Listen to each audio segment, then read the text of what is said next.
6 o'clock. Good morning from Ascension St. Thomas Sports Park for Titans training camp. I'm Robert Walsh. Tyler Boyd returned to practice yesterday, and he and Will Levis connection shined. Here was Will Levis speaking to the media after practice about just that. I told him that I was happy to have him back, and it was funny. I think the only ball on the ground in RVAs was my first throw to him, and I was like, shoot, might need to dial back up with him. But I felt him, the rest of the day, and he was right where I wanted him to be, and I feel like we got a really good connection. And we just got to keep working. He's a special player. He's been in this league for a long time for a reason.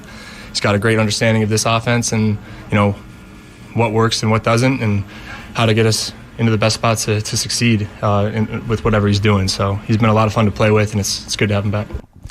Denver Broncos are the third team who drafted a quarterback in the first round to name that rookie as their starter. Sean Payton announced Bo Nix will start Week 1 against the Seattle Seahawks. Across 2 games and 1 start, Nix has completed 23 of his 30 passes for 205 yards, 2 touchdowns, no turnovers, and posted the second highest passer rating in the NFL among qualified quarterbacks, behind only Mac Jones. And the first games of the final week of preseason tonight, 2-game slate, with the Colts and Bengals kicking us off at 7 on Amazon Prime, and then the Bears and Chiefs kickoff at 7:20 on NFL Network. For all your foundation repair and your waterproofing needs, you got to go to USSTN.com. I'm going to enunciate so I don't mess any of this up. Breaking news at once on your home for the Titans and the Vols. This is 104.5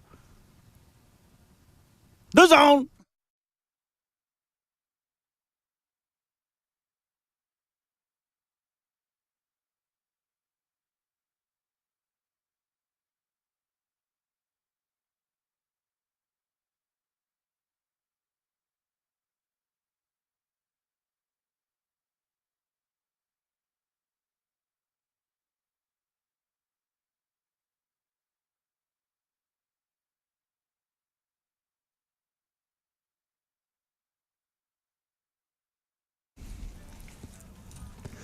Thursday morning, getting started on Ramon, Kayla, and Will live from Tennessee Titans training camp at Ascension St. Thomas Sports Park for one final time. It is RKW, Ramon Foster, Kayla Anderson, Robert Walsh, Kirby Allen Kirby, and Jackson Williams making the show happen this morning.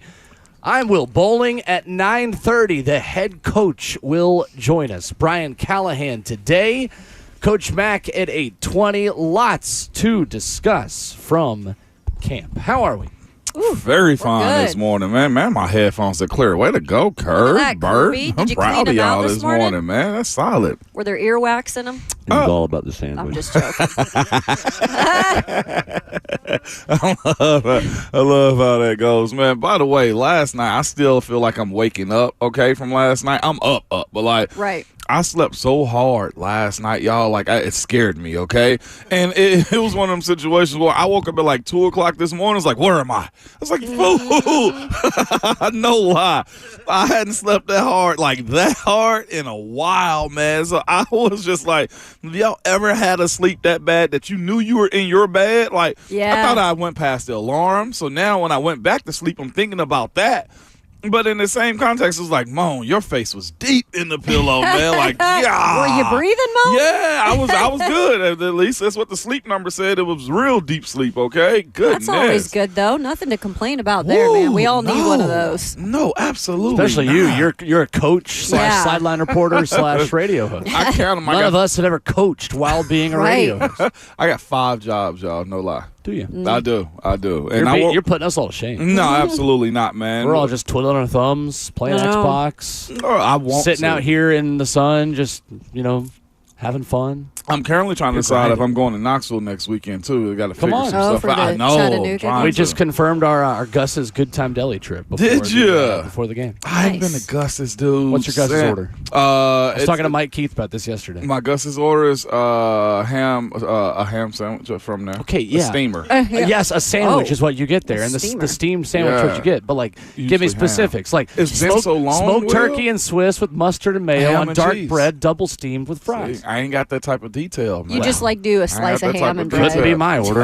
Ham and cheese, Kayla, on the steam bun, man, it's about as far as it get. What cheese it's do you been get? always Swiss? American. Oh, okay. I didn't know with ham. God. Some people Easily do a bottom Swiss 5 cheese. and Yeah, ham. right. American cheese No, stinks. goat cheese. Why do people goat cheese is slander great. American cheese? I almost had a goat cheese salad last Oh. night, actually. I appreciate I hate different goat types. cheese. I love a real good feta. I love blue Yeah, cheese. I like feta blue cheese. I'm not huge into Gouda. I'm gonna be no brie. I like Gouda. I don't like I'm not brie huge either. into brie. It's too but soft. white cheddar though, is I like friggin' most amazing. white cheese. Yeah. Love white cheddar. What? That's gotta be no. Whoa. That's right. not racist at all. You just like white cheese. I do. I guess that's the Brentwood in me. Yeah. No. Way to go. It is American cheese is easily a bottom 5 cheese.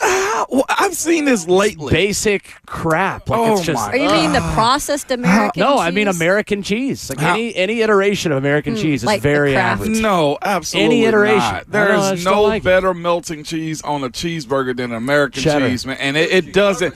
Come on, Kurt. Cheddar, like- Colby Jack, and Pepper Jack are so clear. and I love all of those. I do. Mm-hmm. But the melting just characteristics of American cheese is by far the Kurt. Come on, man. I also- He's taking come apart on, his man. breakfast I hated, sandwiches. I hated mac and cheese. I still kind of do. What? Like You I are was not not a mac American. and cheese kid. Like I hate Easy Mac. What? Like that was like everyone has their one food. That was my one food Oh, growing up. Was man. I could not do mac and cheese. I love when, mac and cheese. when did this slander on American cheese happen? Like I've seen like That's a the way lot. I was born. He was born into the No madness. way. I've always been that way. I know. Like I was never a grilled cheese guy, like a basic grilled cheese Really? guy. If you give me like a bacon grilled cheese with like some cheddar or like some other kind of cheese, like I can Oh, make it you're work. bougie grilled Yeah, no, cheese. it's 100%. Okay. I have rich grilled cheese taste. I'll admit it. Okay. So the Kraft, and I do too. But a basic Kraft Deluxe American cheese sandwich, grilled cheese, is by far the best. You Totally oh my disgusting. God. Oh, not good. goodness. I'm ashamed of you, just Not so good you at know all. right That's fine. now. It's fine. I'm And- entitled to my correct opinion. And I'm a charcuterie board fiend, Me okay? too. You know what I do while I watch NFL Red Zone? I eat cheddar cheese and the superior cheeses on my The burgers. second part I ain't got no problem with. The first part, I hope you lose your bets from. That's like, that's the one thing at the store, you guys, when I walk by an aisle, I always will pick up cheese. And then it will be gone in like 4 days. Oh, because I'll really? just sit and cut the block. The Cracker Barrel cheese type Yeah, stuff? Yeah, any the block of that. cheese. Yeah, just yeah. cut it and eat it. I feel you on that one, but there's nothing better than a white cheddar cheese with some crackers and some grapes, man. That that's was my good. go-to Or apples. recovery meal after plane trips. 615-737-1045 here on the cheesiest show. We woke up feeling the cheesiest, Coach, in America. Thank you. Cheese. Today, Brett Smith days, by the way, until football time in Brett Tennessee. Smith, 2 T's. There you go. That He's one was not a lot in prison better. either? No, Okay, Brett good. Thank you, solid, Kayla. man. Appreciate that. yeah, you said that. You one. want to name I an obscure number 9 I for gotta me go. from Tennessee football? No, I don't. I don't know. Daryl Vereen, another number 9 right there. There you go. A Carolina boy, too, by the way, Bert. That is kind of a weird number. Ooh, I ran it. He's from North Carolina. You think I know everybody from North Yeah, Bert, Carolina? tell us- man? Yes, Come on. it's Tell been us his numerous background. ones I've dropped. He was like, yeah, I remember that. Yes, you do know a lot of Yeah, North but this Carolina was Brett athletes. Smith played in what, like 2006? No, I was talking about Daryl Vereen. Oh, I know, but Oh, like we're yeah. talking about like older play. Like I don't think Bert would remember some of these guys when he was in what, middle school or high school. Oh, yeah, I forget you that young, Bert. You got such an old spirit, man. It kind of confuses me sometimes. Damn, you calling him old? Yeah, I can deal with am, that. man. Old Look. spirit's better than old bodies. That's If you're talking to a younger person, like Yeah. you know, I think having an older spirit. telling Oh, he's someone from that's not a Charlotte. bad thing. Yeah. Oh, okay. Yeah, I know Daryl. Oh, Vereen. no. Don't try to be my friend yeah, now. Yeah, I know this Don't cat. try to be my It's like friend meeting now. someone from Canada. Like, wait, do you know? Like, that's Yeah. a whole country. Edmonton? Toronto? I met his son, man, at a baseball game recently, man. Well, it was last summer. He walked us and was like, you know my dad, you play with him. I was like, who the hell is your dad, okay? And it ended up being Daryl Vereen's kid. His kid's nice, actually, too, by the way. Yeah, good athlete, man. Super cool moment meeting him. It's funny, I was like, man, your dad was having kids at the same time then, Yeah. huh? A little 16, well, 14 at the time. Tim on YouTube correctly mentions, how about Derek Barnett days until football time in Tennessee? Hey. My old Go. teammate, very loosely, he was a thrower and I was a runner on a team that wasn't even the one he was most known for, but I'll claim it. Is he still the sack holder, too? Yeah. Yeah, okay. Career sack leader of all time in Nice. Tennessee. That's The pride big of time. Nashville, Tennessee. And- Coming up this morning on the show at 9:30, Brian Callahan. Yeah. Bill, Let's man. go, Coach. Big Bill? Big Bill. I mean, Big Brian. We had Big Bill a couple weeks ago. See, that's how much. Let's get that out of our system now. He's little Bill. Little Bill. Coming At up, least Bill he ain't Callahan's count going to you. join us. We should all get a tease out of the way saying Bill instead of Brian. Yeah. Just to get it out of our systems now. Yeah. Coming up, what do you want to hear from head coach Bill Callahan this morning at 615-737-1045? Yeah. You know what I love though now since Tracy stopped by the show and Bill, they always give a wave now. give a It's wave, like, okay, yeah. we know what the crew is over there. Well, that's because We loving the crew. That's you know, right. That's right before they go break off the O line. I and love D-line. that. You know, might as Yeah. well get the niceness out the way. I swear Exactly. to Bill, gosh, I did it. Yeah. I know. Yeah. Get it in Get it his out of your head today. system I was going to already. say, the feeling is probably mutual with Bill because I think he looks over at this table and it's Ramon and those Yeah. other people. Oh, come on now. Considering he Don't came talk to for yourself. No, I didn't start. He this. came to the table and said, Ramon, I just remember watching your career and you made a name for yourself in Pittsburgh. Like I just admire you. Like it's not a dig at us. We got to be self-deprecating enough to be like, all right, yeah, it's Ramon and the crew on 104.5 The Zone. I'm gonna be honest. At least when for Bill. When he said that, I was just like, man, I appreciate. I was so he's Yeah. gassing appreciative you up. of I love it. Your peers, whether I Everybody eats. I'm here to prop my team. Everybody But I will Absolutely. say, I've had a lot of people reach out to me and ask about the interviews and ask, gosh, can we get more of these? Because the feedback in terms of interviews out here, including Chad Brinker's interview that I got really positive Chad really feedback opened on. up with us too, and Yeah. Rand came out here and trashed my shoes. So And you I gotta feel like we're love breaking that. down some barriers out here, y'all. By the way, then I started seeing those shoes all the time after that whole exchange. I started seeing them on reality TV that I watch, like Love Island. Like, what are we doing They're here? very popular. Yes. Let's just say somebody hit me up and it was on their pop-ups on their computer screen. Oh my gosh. A lot of narrow feet out there. Ramon Foster, not a part of that group. 615-737-1045 is the number. Coming up, we'll tell you what happened at yesterday's Tennessee Titans practice. That's next.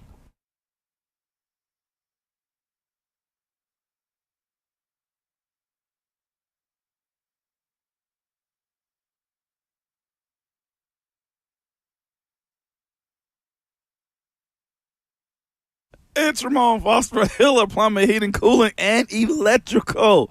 Letting y'all know, summer's over, man, and it's time to get ready for school. Even though the kids are headed back to school or in school already, you can leave the homework to Hiller.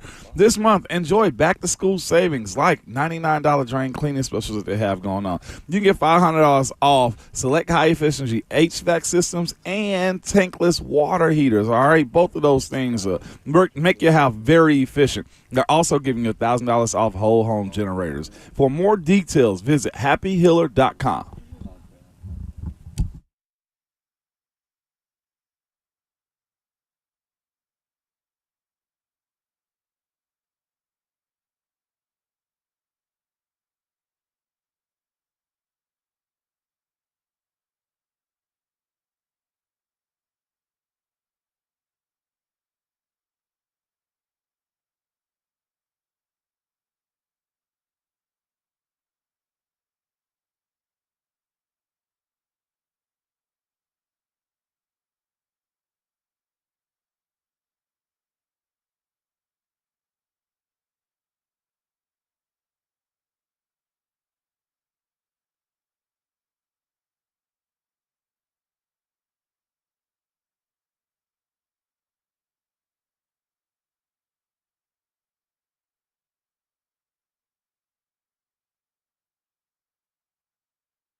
Thursday morning, kicking off the show, RKW, Ramon, Kayla, and Will. Streaming live on 104.5 The Zone TV, Facebook Live, YouTube, Twitter, or Twitch. 615-737-1045 is our number. Coach Mack at 8:20 this morning, followed by the head coach of your Tennessee Titans, Brian Callahan, who's going to stop by the table today at 9:30. Yesterday on the practice field, we heard from Will Levis. You will hear comments from him as the show continues this morning.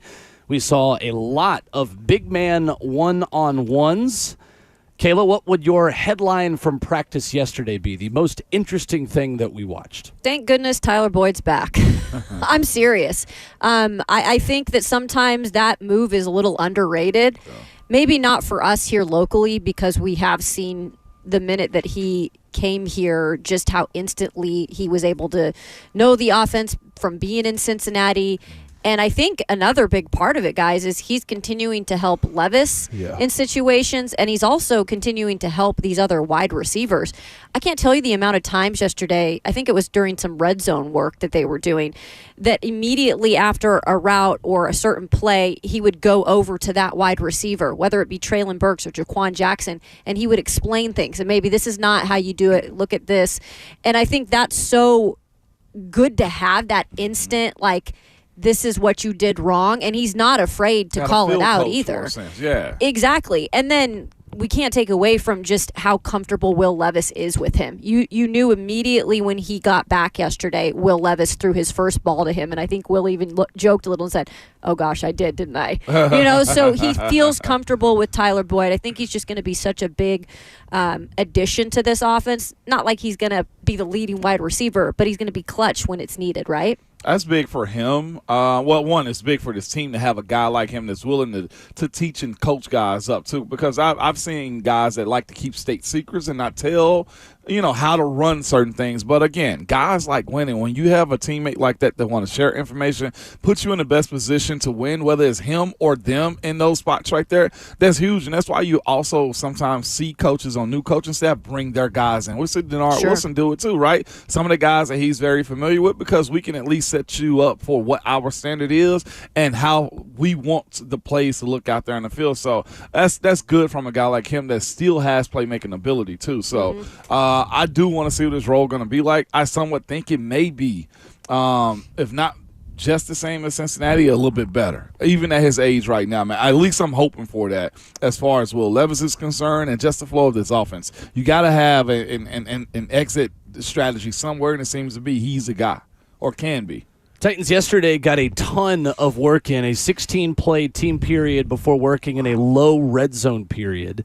Broke with special teams around the middle of practice and then worked in a move the ball unscripted period as well.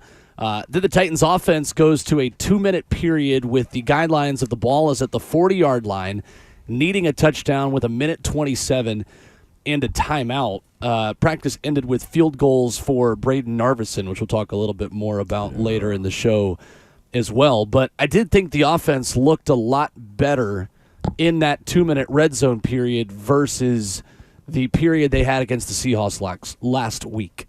Yeah, I would agree, Will. I think that they needed that too, right? Because the starters didn't play on Saturday, and it did leave kind of a bad taste in their mouth. That's at least what I heard from some of the guys yesterday. So having a little bit more of a bounce back yesterday, even if it is just situations like the red zone, just to have some momentum built with that. I also liked what I saw out of Calvin Ridley and Levis yesterday. I know it wasn't the deep ball that we were seeing, but we were still kind of reigniting that connection, which is good in any aspect. So I think you're right, Will. I think it was good to have that, and especially we talked about yesterday, this is an important week of practice as the regular or the preseason winds down and that game happens on Sunday. So you've got to start, really feeling comfortable with things if you're Will Levis.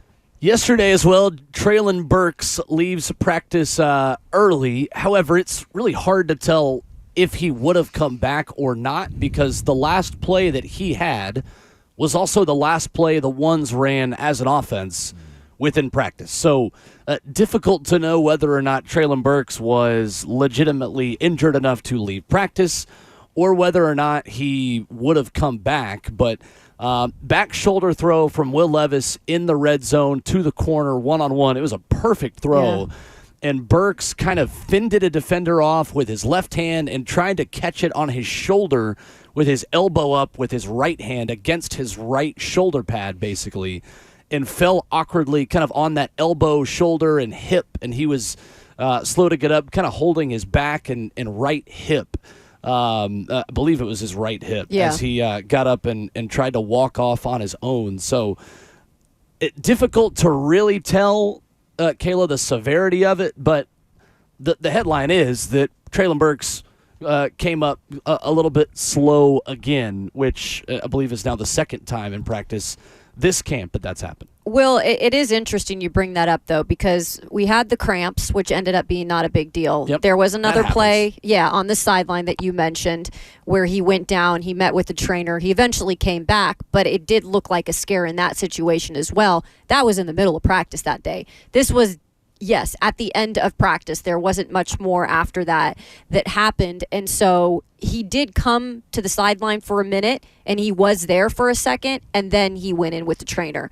So whether or not this is just, a little bit of a scare, or if they just wanted to precautionarily bring him in, we'll see today, because we'll see if he's out here. But I don't know if that's a theme that we've seen from Treylon, or if it's just we're extra zoned into that because of injuries in the past. But every time I feel like he's going up for an intense catch or something, there's like a little bit of an issue as he comes down to the ground. Yeah, and I will say this because I did hear this. I did hear some of the silence saying, "Hey, get up," so it's going to be like interesting. His teammates telling him to get up. Yeah, and that's fascinating, man. Like, having kids is one of those things where, like, if one of them is like sick all the time, you always got to take them to the doctor, and which is not a bad thing. You're supposed to care for them, correct? But you also create this thought in your mind all the time. It's just, oh, I got to protect them. Oh, I got to make sure this is fine. Oh, I got to make sure that is fine, or not again, and that's until they grow up enough to where you say, oh, you're going to be fine. We're not at that point with Treylon just yet. For the last 3 years of his career, going into this fourth one, we've always had to hold our breath moments with him, man. And it's football injuries that he's endured. So it's not like he's trying to get hurt. No. This is, again, the same thing that happened in Minnesota. He's trying to make a play in Minnesota last year, right, and overextended his leg, whatever happened last year, right? So he had that. And, again, another football situation where you say on the sideline, he goes to attempt a back shoulder fade and did not get the ball and fell. But what's most telling, Kayla, is you saying his teammates tell him, get up. Get up. And that to me signifies a lot. Like, we know when teammates need a little bit extra, or I won't dare say that, they were speculating that it wasn't real, but the fact that they were asking him, hey, get up, is probably one of those things for his own safety as far as the mindset of his coaches and his teammates. You don't just say those types of things if you don't think a person is, like, truly hurt. And that, to me, is where it's becoming problematic for Treylon, man. You already had kids that grow up and be like, man, you were a sickly little baby. Like, you know what I'm saying? Like, that's somewhat my correlation of what my analogy of what is going on with him. Like, is always something. And true enough, it's in the spirit of playing football, and it's 100% injury rate. But there's a lot of guys that make and try to make these same similar plays that don't end up in the ground consistently. And I know he's a bigger wide receiver, but at some point, the cleanup of not being that guy that's always injured needs not to be a conversation. It makes business hard. Sure, because the effort's there. But is it almost never like question he does? The effort. No, because he's going for these balls and he's trying to do everything he can to help out his team. But why does it always seem to end in like a situation where we're all holding our breath? And that's not over exaggerating at this point, guys. No, it's not at all. I think it's fair to say that everyone in this organization is suffering from Treylon Burks' injury fatigue, including Treylon Burks. I think it's in his head. I'm with you at this point, and I'm curious. I want to be careful in choosing my words, right? Because you never want to accuse someone of like being, they're not. He's not faking injuries. No. But I think that with his injury past, perhaps in his head, he too quickly goes to the, oh, crap, I'm hurt again. I think that's a fair assumption to make at this point. That might not be the case. Maybe the guy's just got totally rotten luck, and this new coaching staff and organizational structure with sports medicine and next level stuff is able to keep him healthy, and he's got a very successful career here. I hope that's the case. But I just think that he's too quickly like, oh, crap, I'm hurt again. Yep. When in reality, like, he's had some pretty rotten luck. Sometimes you just got to move on, and you just get hurt in the past. And, like, okay, like, I wish Treylon Burks could leave the last 2 seasons behind him, but I don't know if that's possible. I think he might just be that player, unfortunately. And it sucks because the guy's got a ton of talent if he's able to put it all together, but I worry about his ability to just stay locked into being healthy in the part of it that he can control. Ramon, did that ever happen to you with a teammate where maybe they had an injury or their career got off to kind of a tough start and it was hard to get out of that mentality of the minute you go down, there's something wrong? Because I feel like that can be a mental thing. We had a little bit of that, specifically in college, where a guy like Montario Hardesty would be one of those guys that got injured like that. And he played running back. Great spin move, right? But it happens, though, too. So here's the thing. There are guys that are Iron Men, like Vrabel, right? Yeah. You just never really have to worry about it. And some guys are like Treylon in the sense of just, man, they always got something going on. The same way coaches will tell you what the best ability at all times is availability. And to him, whether it's a day, whether it's a half a practice, whether it's a false positive, when it comes to the injuries we think he have, you just hate that image because you can't. It's hard for coaches to properly plan for a game week if they don't know if they're going to have you the entire game. That's where the issue lies for a guy like him. The plays that we've described so far in training camp are plays that happen in a game. And if I got you as my number 3 or number 4 wide receiver or 5, or we got plays specifically for you, and it's a game week where we're playing against, let's go, the Cincinnati Bengals. And this week they got a slot corner Treylon that this is on you. But he's always got an injury coming up, right? Or he's in those games. Like, it throws the entire script off, and that's frustrating for coaches, even though you're very understanding of it. Like, yes, I've ran across teammates that have had these type of issues before, and you know what coaches do? We can't really rely on them the way we want to. Thus, that's the conversation. So that's why it's super important for Jaquan Jackson or and Nick Westbrook-Akine to be next up at all time, because the reason NWI has become more of a player here, one is because of his hard work, right? But he is consistently at the party. Yep. Well, he's one of those guys too that if he's got an injury that's 2 to 4 weeks, it's 2 weeks, not 4.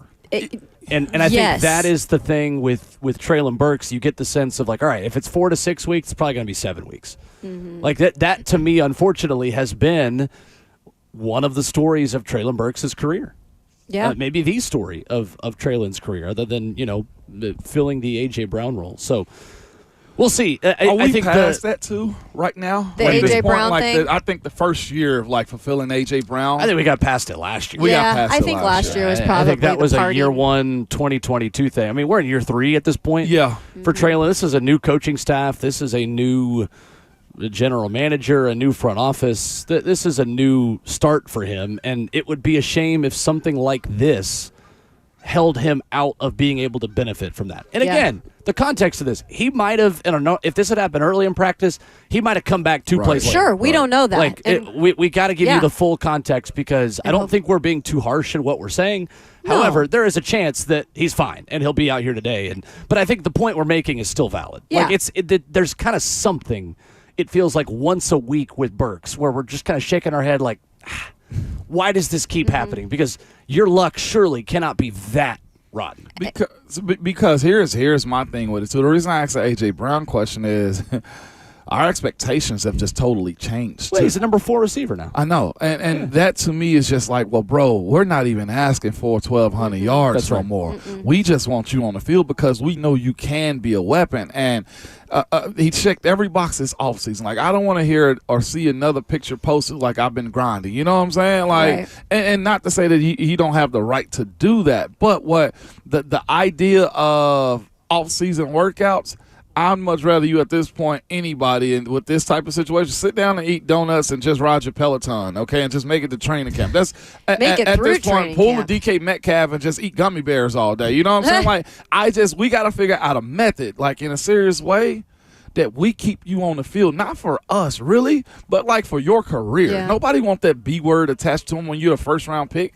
Nobody wants to be having a conversation of you being a bust, right? And that's what's and I'm sure he's chasing that. I'm sure he's trying to fight that off. And just public perception now is the stuff that we've been talking about. And every Nashville beat writer yesterday and reporter and podcaster, et cetera, who's at practice, tweeted out Treylon was down. And I'm sure every mention was, oh, my, not again. Comment on the YouTube chat says, if he practices today, what will y'all say? We'll say, great. We need to go through a full week without there being some kind of issue. And guess what? If he practices today and he's available, I don't mind asking, you've dealt with a lot of injuries in the past. Is that ever in the back of your mind, when you're going up for these type of plays and, you're coming down? I mean, I'll ask him as much as I can without being disrespectful. I don't have any problem with that. So here's the thing about saying, what if he does practice today? Well, duh, that's what you're supposed to do. Well, sure, okay. Absolutely. My thing is, it's just like a running back running through the back of the end zone in practice. Like, okay, well, that's what you're supposed to do. Like, you're supposed to finish a play out. You don't get extra credit for showing up when you're supposed to. And guess what? About 80% of that building probably don't feel right as far as their bodies and injuries go. Right? Everybody's dealing with something. Right. Well, and I'm not going at the commenter of asking, well, what if he, practices today? Question. He's supposed to practice every day. Our issue with him is not if he comes back out to practice, is why is there the consistency of him always having to leave out of practice? Mm-hmm. Like, I'm more concerned about that for a guy that hasn't much, who hasn't necessarily proven a whole lot yet. Well, that's the biggest thing. And that's where, to me, the benefit of the doubt of him leaving practice for an unknown reason, even if it's for a play or two, is very problematic for him, his career, and also this team. That's what I hope our point of this conversation is. And I think every player individually is different in how they approach injuries. And because he has had that past, maybe he's a little more cautious, or we don't know. Maybe they're a little more cautious. These are questions we can ask, certainly. And I have no problem asking them. But I think for him, you have to be out here. Like, if that were my background and I were trying to prove myself in every capacity to a new coaching staff, to new players, I don't know if I would even leave. I'd be like, no, I'm staying. Even for the looks of, I don't know. I think that's the other extreme, though. You got to be reasonable, right? Sure. And that's why we don't know, though, what the situation is. And so maybe we can get some more clarity today. But it is becoming a trend that you do have to kind of question, and we haven't even started the regular season. Yeah. I'll give you one positive. Jalen Harrell against the starting offense still looks like Jalen Harrell against backups and threes. Yesterday, 2 consecutive plays where the Titans' 7th-round pick rookie beat J.C. Latham for a sack and then for a stop on Tajay Spears in the backfield on a run play. I think Titans fans can be okay with J.C. having a couple bad plays, because if it means Jalen Harrell is stepping up against the ones and still looking like that guy, I am really drinking the Jalen Harrell Kool-Aid. I think he's number 3. I think I am probably getting too excited about a 7th-round pick edge rusher, and I can admit that, because a couple years ago this was Rashad Weaver. I mean, for all the talk we have about Weaver not being that flashing guy now, Jalen Harrell has to sustain this, because unfortunately for Weaver, it was a season-ending injury that kept him from building upon his first training camp being such a good one. But I think Jalen Harrell really might play a lot on this defense. I talked to a few people out there at practice yesterday, and they agree. They think he's the third guy behind Harold Arden, and it's right now looking like Jalen Harrell could really, win a spot there. I think it's legit. And he's consistent. He's been showing up not only in practice, guys, he's showing up in games. That means something. You're not just doing one and not the other. And I think that, Ramon, you can probably add to this, but at what point do you start believing, okay, like, this guy could be the real deal? If they show you over and over again, Kayla, you must believe it. Yeah, believe them when they tell you who they say they are. Yeah. And that's rookie on rookie right there that we're talking about. And again, we mentioned 7-round picks like they're throwaways, but that's still 250 of thousands of players that are eligible for the draft, for context, right? And I know 7-round ain't like a first-rounder, but I think, though, for a 7th rounder to immediately look this good, that's not normal. And he's had No, opportunities. and that was my point. My point Right. was he's still a guy that's Right. capable of being an NFL player, And and he's showing it. And it's benefited him because others have been out, right? So that has helped him kind of get those more reps how and it confidence. I mean, Jalen Harrell already made a lot of Tennessee fans happy by ending the Nick Saban era at Yeah. Michigan in his next to last college football game. So Jalen Harrell came here, unlike Will Levis. Jalen Harrell came here a fan favorite Hero. for Yeah. his, for playing J.C. Latham in J.C.'s last ever college football game. 615-737-1045. Guys, we were hoodwinked. Uh-oh. We were led astray and run amok by an NFL team this week. I'm going to tell you who next.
Rolling right along from Ascension St. Thomas Sports Park at Tennessee Titans training camp. This is Ramon, Kayla, and Will. Guys, we have been hoodwinked, led astray, and run amok. Tell me, Will. By the Atlanta Falcons. I might be an Atlanta Falcons hater for this exact reason. So we told the story earlier this week that on Kirk Cousins' birthday, the Atlanta Falcons tweeted out a playlist. It is Kirk Cousins' birthday practice playlist. Yeah. This is such a good playlist. I almost made it on my own Apple Music account.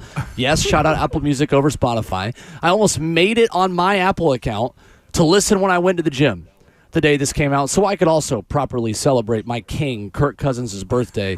You've got bangers like The Middle by Jimmy Eat World, Move Along by the All-American Rejects, Lifestyles of the Rich and Famous by Good Charlotte, Best of You by Foo Fighters.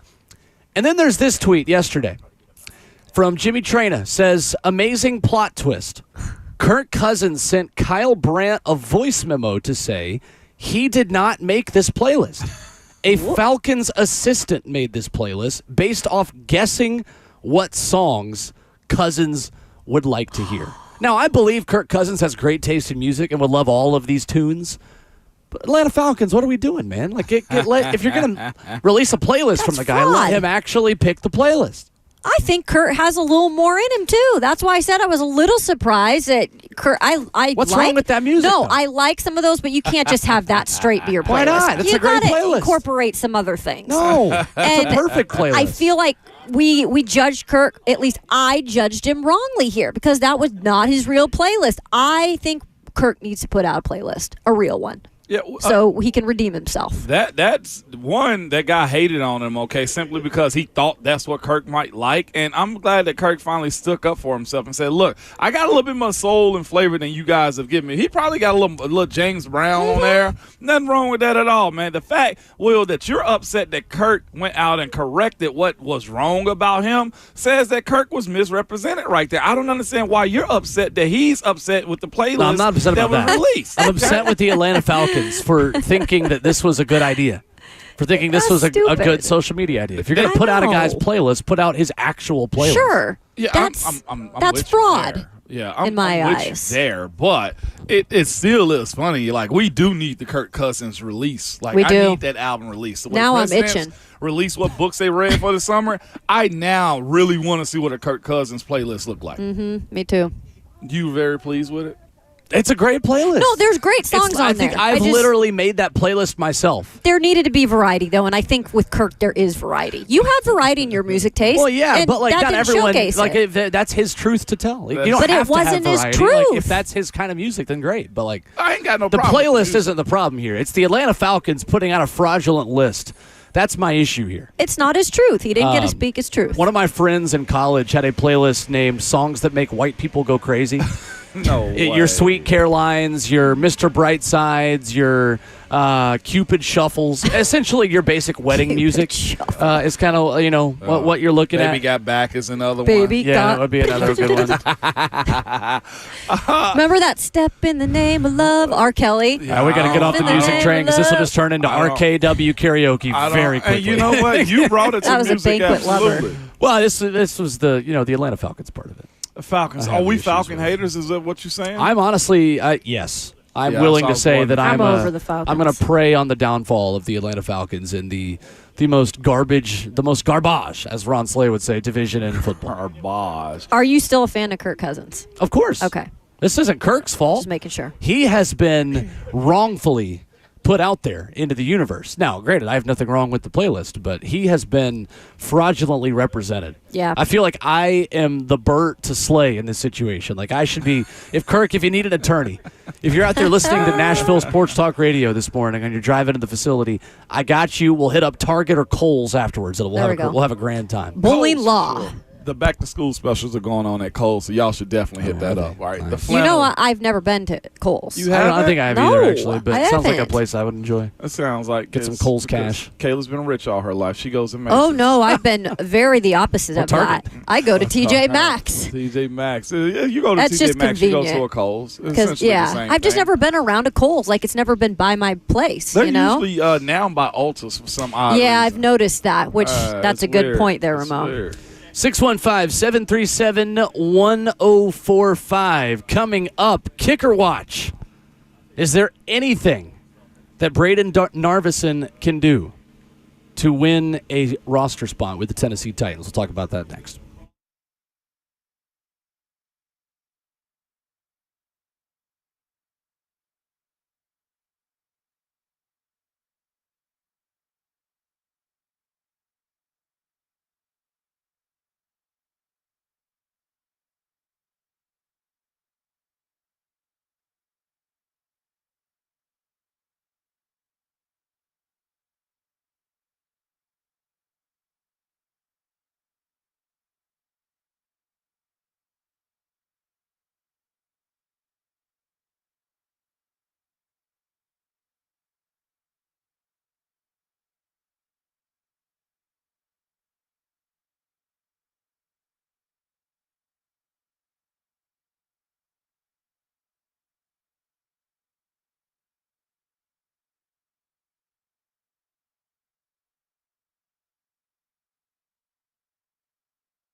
7 o'clock. Good morning from Ascension St. Thomas Sports Park for Titans training camp. I am Robert Walsh. Tyler Boyd returned to practice yesterday, and he and Will Levis's connection shined. Here was Will Levis speaking to the media after practice about just that. Told him that I was happy to have him back, and it was funny. I think the only ball on the ground in RVAs was my first throw to him, and I was like, shoot, might need to dial back up with him. But I felt him, the rest of the day, and he was right where I wanted him to be, and I feel like we got a really good connection, and we just got to keep working. He's a special player. He's been in this league for a long time for a reason. He's got a great understanding of this offense, and what works and what doesn't, and how to get us into the best spots to succeed with whatever he's doing. So he's been a lot of fun to play with, and it's good to have him back. Denver is the third team who has drafted a quarterback in round one of this previous year's draft. To name that rookie their starter, Sean Payton announced Bo Nix will start week one against the Seattle Seahawks. Across 2 games and 1 start, Nix completed 23 of 30 passes for 205 yards. He logged 2 touchdowns, no turnovers, and posted the second highest passer rating in the NFL among qualified quarterbacks behind only Mac Jones. And the first game of the final week of preseason starts tonight. 2-game slate with the Colts and Bengals kicking us off at 7 o'clock on Amazon Prime. Then the Bears and Chiefs follow that up at 7:20 on NFL Network. For all your foundation repair and your waterproofing needs, you got to go to USSTN.com. Breaking news at once on your home for the Titans and the Vols. This is 104.5 The Zone.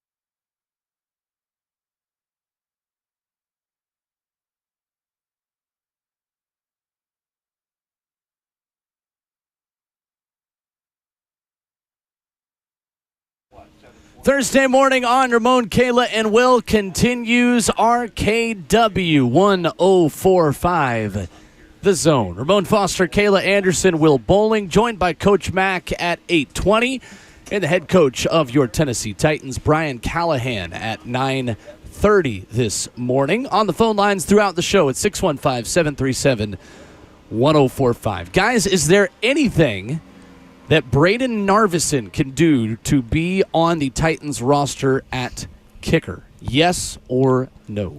No, unless Folk gets hurt in the next couple weeks. Okay. And I only say that because the body of work just isn't big enough yet for, I think, this team to be comfortable with dropping a guy that has only been proven for the most part for them, to go for a guy that's a rookie who has clearly done some really good things, and last week added to the biggest part of it on his resume with that 59-yarder. But I think there's still inconsistencies out here in certain situations. And again, I just think it's hard to take that body of work of Nick Folk over his whole career and say, we're going to throw that away. I'd say yes, it is, just for this fact, just based on this. If Chance Campbell or somebody else don't have a good camp, so you have to choose him over them, like the rest of the camp, like that's the only scenario between. Like keeping 2. What I'm saying, like if Mason Kinsey or Chance Campbell drop the ball and don't finish out the season really good or something like that, there's an opportunity for him, especially if he goes to a place like New Orleans. Let's say if he's the kicker in New Orleans and he hits under pressurized situations, 50-yarder, real good from his 40s and stuff like that, I'd consider it if I was a coach because, again, I get a cheaper guy, I get a younger guy that we can craft it. And there will be some growing pains. It's also, to me, the mindset of where the coaches are on where they are with this team, too. If they say we can make this kid, this young man, a better pro, then I think there's an opportunity for him to make it, because here's the thing is, would you much rather keep him and stash him on the active? Mm-hmm. And have a situation where you're planning for the future with Nick Folk? Like, what do you have with Nick Folk after this year? Nothing. Right. And $3 million, I mean, depending on what his signing bonus is, I hadn't looked it up. I'll look it up in a second. But it's more attractive to me to keep him than let him go at this point. Let me add to that really quick. I still do believe they can keep him on the practice squad. I know people are going to think, oh, no, someone's going to grab him off because of his performance the other night. I still think there's other kickers available that have a more proven body of work that some of these teams would go get before him. Okay. So I think there is a situation where they could possibly keep him on the practice squad. And I think they absolutely would, obviously. Best case scenario is yes. that, honestly. Yeah.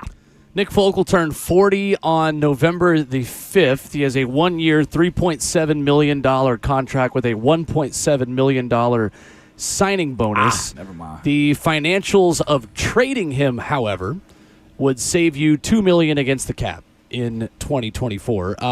Incredible timing for us to bring this up because according to ESPN's Adam Schefter, the Washington Commanders just traded for former Titans practice squad kicker Cade York for a conditional 7th-round pick, literally about 10 minutes ago. That is the going price again. And again, we're talking about 7th-round picks. We're talking about kickers. All of this is not, near the most significant decision that Rand Carthon and his staff will make as cuts come. But it's significant the day you need a 44-yard field goal to win a football game as time expires, the way you did on Saturday night against Seattle. And Arvidsson made it. To me, guys, yesterday it's telling that in the Titans field goal period, Braden Arvidsson tried all 6 of the kicks. Nick Folk was on the side and did not kick once. That's not a coincidence. No. The fact that Braden Arvidsson is kicking 6 times at the end of practice from 40, 44, 48, 51, and 60. He had 2 attempts from 60. He missed both of them. One of them was wide right. One of them was short. So Arvidsson now is 21 of 28 in camp, and 2 of those misses at least are from 60 yards. So within 60 yards, he's got 5 misses in all of training camp. For perspective, Nick Folk is 26 of 28 on field goals. The Titans will never have him try a 60-yard field goal. So none of those misses are from 60 because he can't get it 55. Yeah. I think Narvison's got a shot. I think at the very least, and I'm going to ask Brian Callahan about it, or any of us can when he's on at 9:30, of if there's any consideration at all to keeping 2 kickers. Because I don't think that's out of the realm of possibility when you have a guy who can make a 59-yarder with the room to spare that Narvisson did on Saturday. And in any situation, I wouldn't be opposed to that, Will, because I've been the first to say, let's eventually go to the young kicker. Eventually, you've got to move on, so you've got that guy for the future.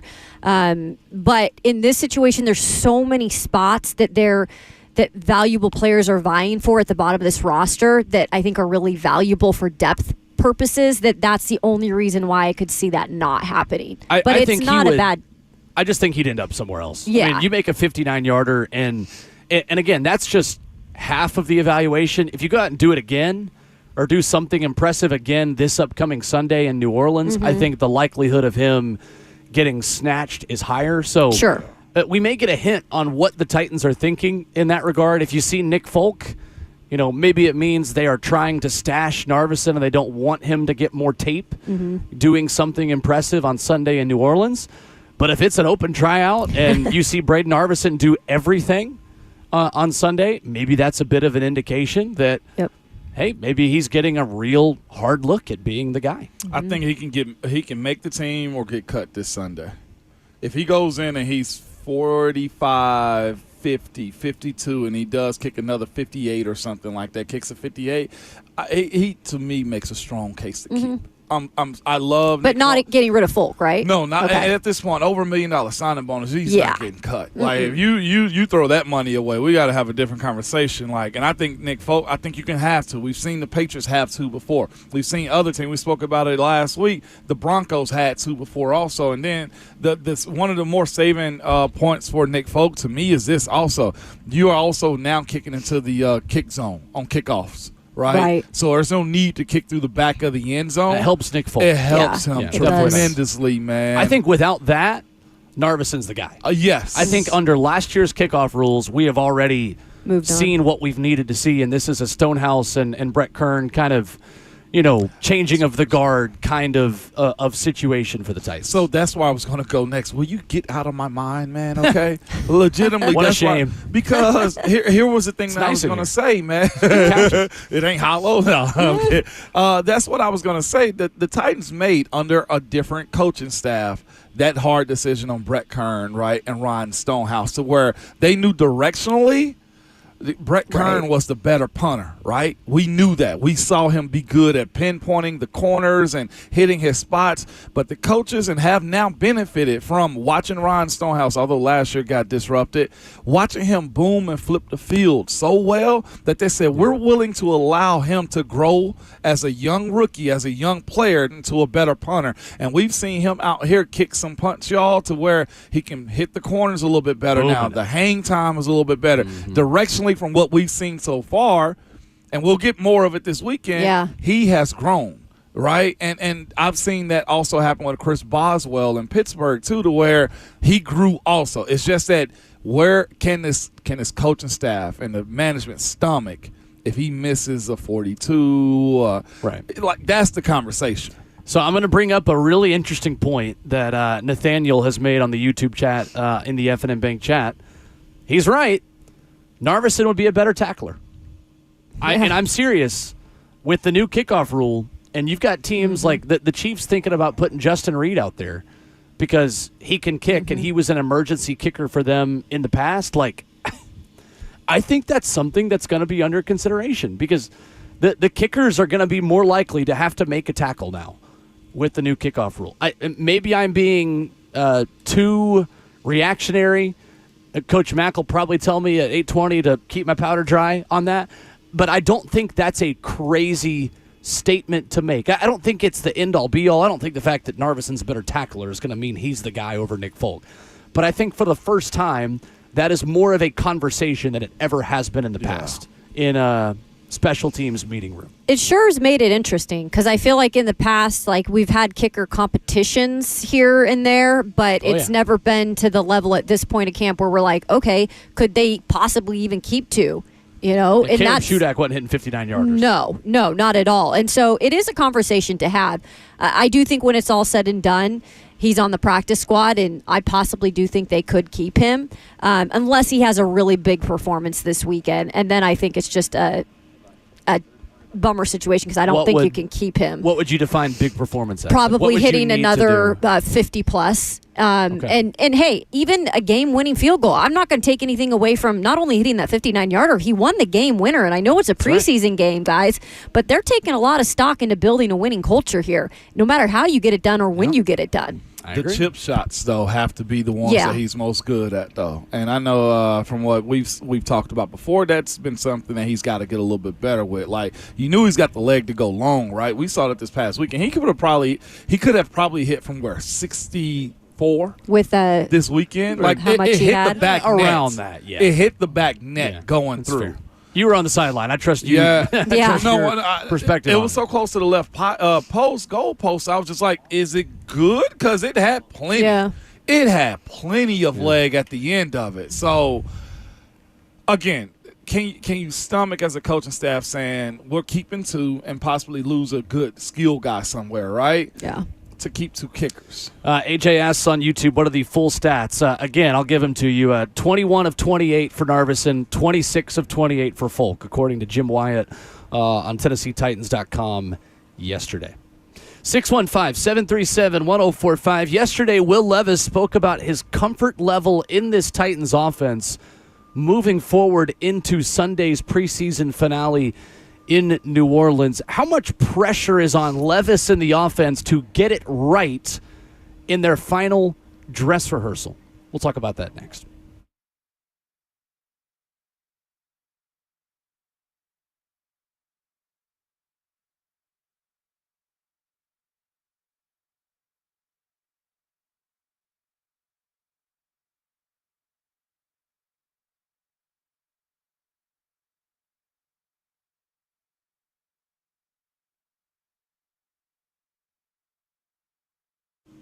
Hey, maybe this is you dealing with pain from arthritis. You know that's just awful. Bone-on-bone constant pain. Nobody wants to deal with that, no matter what your age is. It robs you of so much of the stuff that you love to do, but there are effective ways to deal with that pain.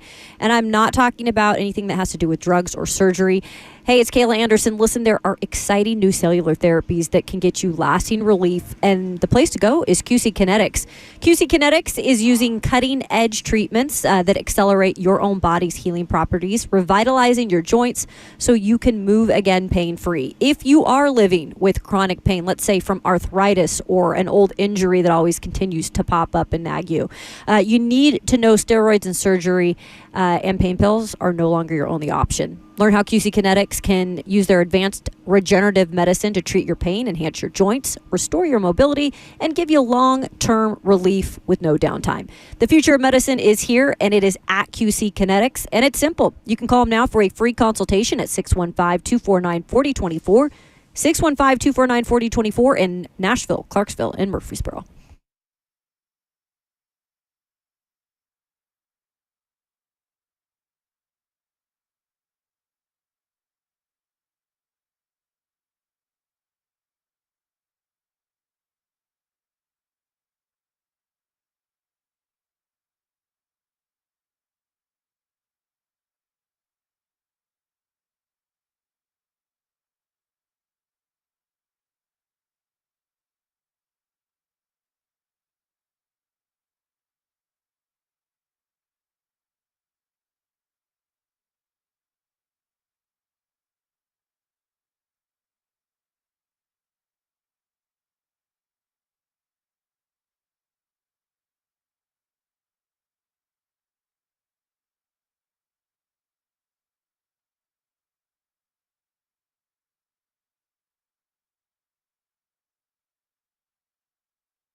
RKW, Ramon, Kayla, and Will broadcasting live from Ascension St. Thomas Sports Park. I bet Kirk Cousins would love this song.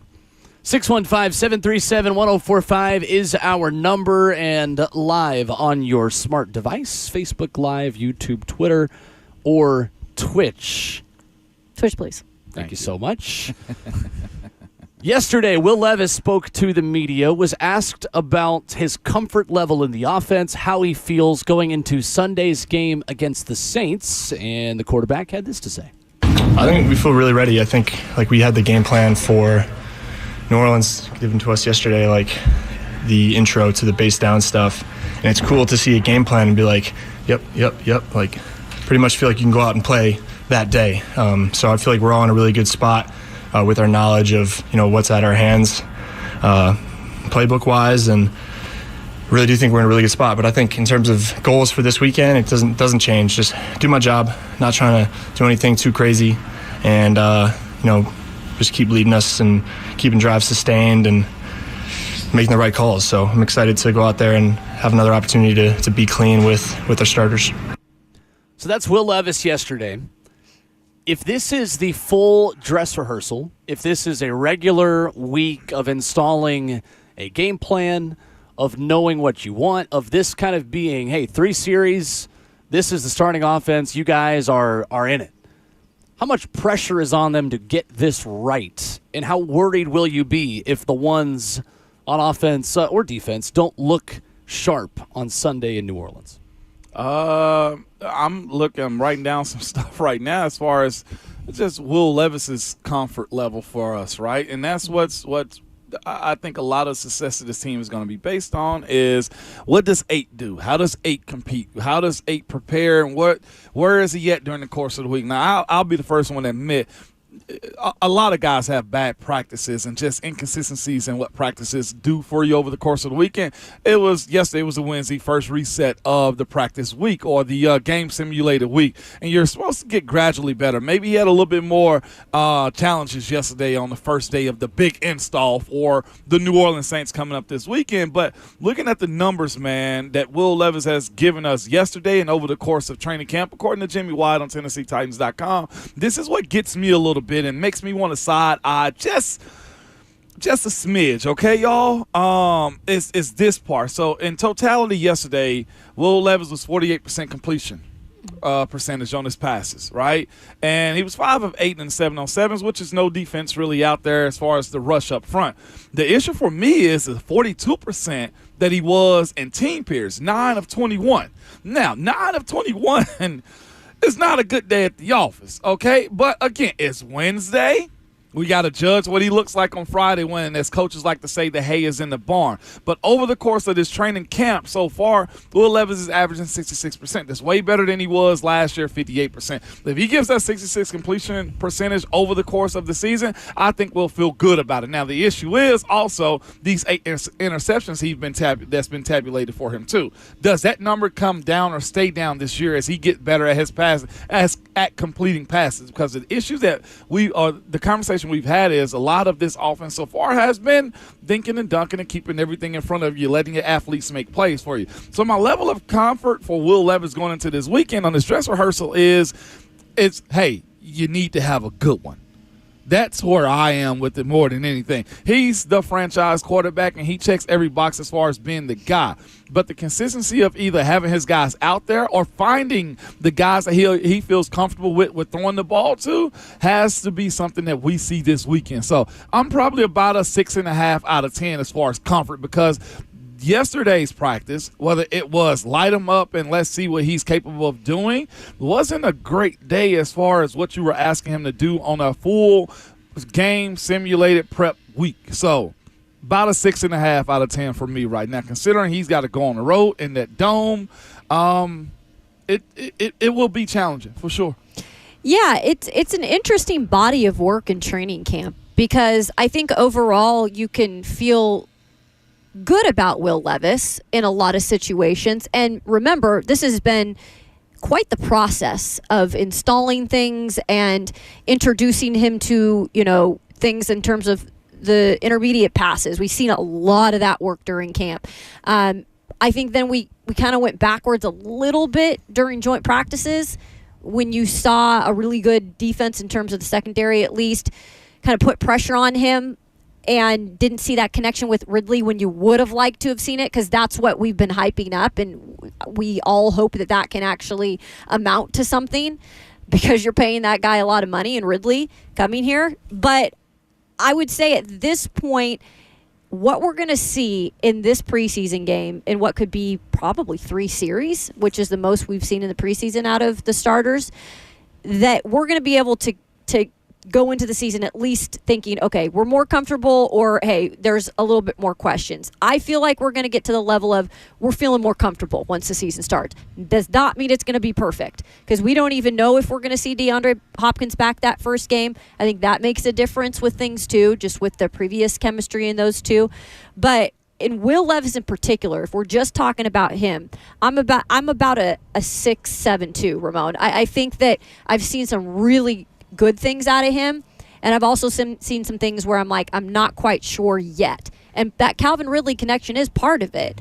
But there's also things in the back of my head that said they told us he was going to try to do things, he would make mistakes, they're trying to see what he can learn from those. There has been a lot of direct communication about that and transparency, so there's some things that I think he has done out here in terms of interceptions and taking risks sometime in certain situations. I'm not going to completely hold against him or worry about that, but I'm not completely sold on, like, once the season starts, this is going to be, off to a grand start. I don't know yet. For me is this. The question that I can't answer for myself, and I wonder y'all can too after I go for a second, is this. What can we leave this training camp and say that Will Levis does good? Because he's not throwing the deep ball here. No, very he's well. not. And real quick, it's dinking and dunking. Leadership. And we see either through being here at training camp practices, or reading Jimmy Wise's observations, like there's a few submissions that say nearly intercepted or tipped interceptions. Like, I'm not saying that he's throwing a ball that is easy to pick off, but think about the interceptions that Chance Campbell have had and others, right? They're tips or either they're nearly intercepted. Like, you don't want to be having that conversation too, which is why I say finding your guys and deciding on what's going to be a good pass for you to give to them, what positions you need them to be in. And I can give the acknowledgement that, heck, this is practice. We don't know what it's going to look like. The defense knows somewhat part of the script. There's a lot of things we can say, but again, we have to ask this question. We're trying to decide on a second-round pick being the franchise guy, and to saying what do we believe he do well? Mm-hmm.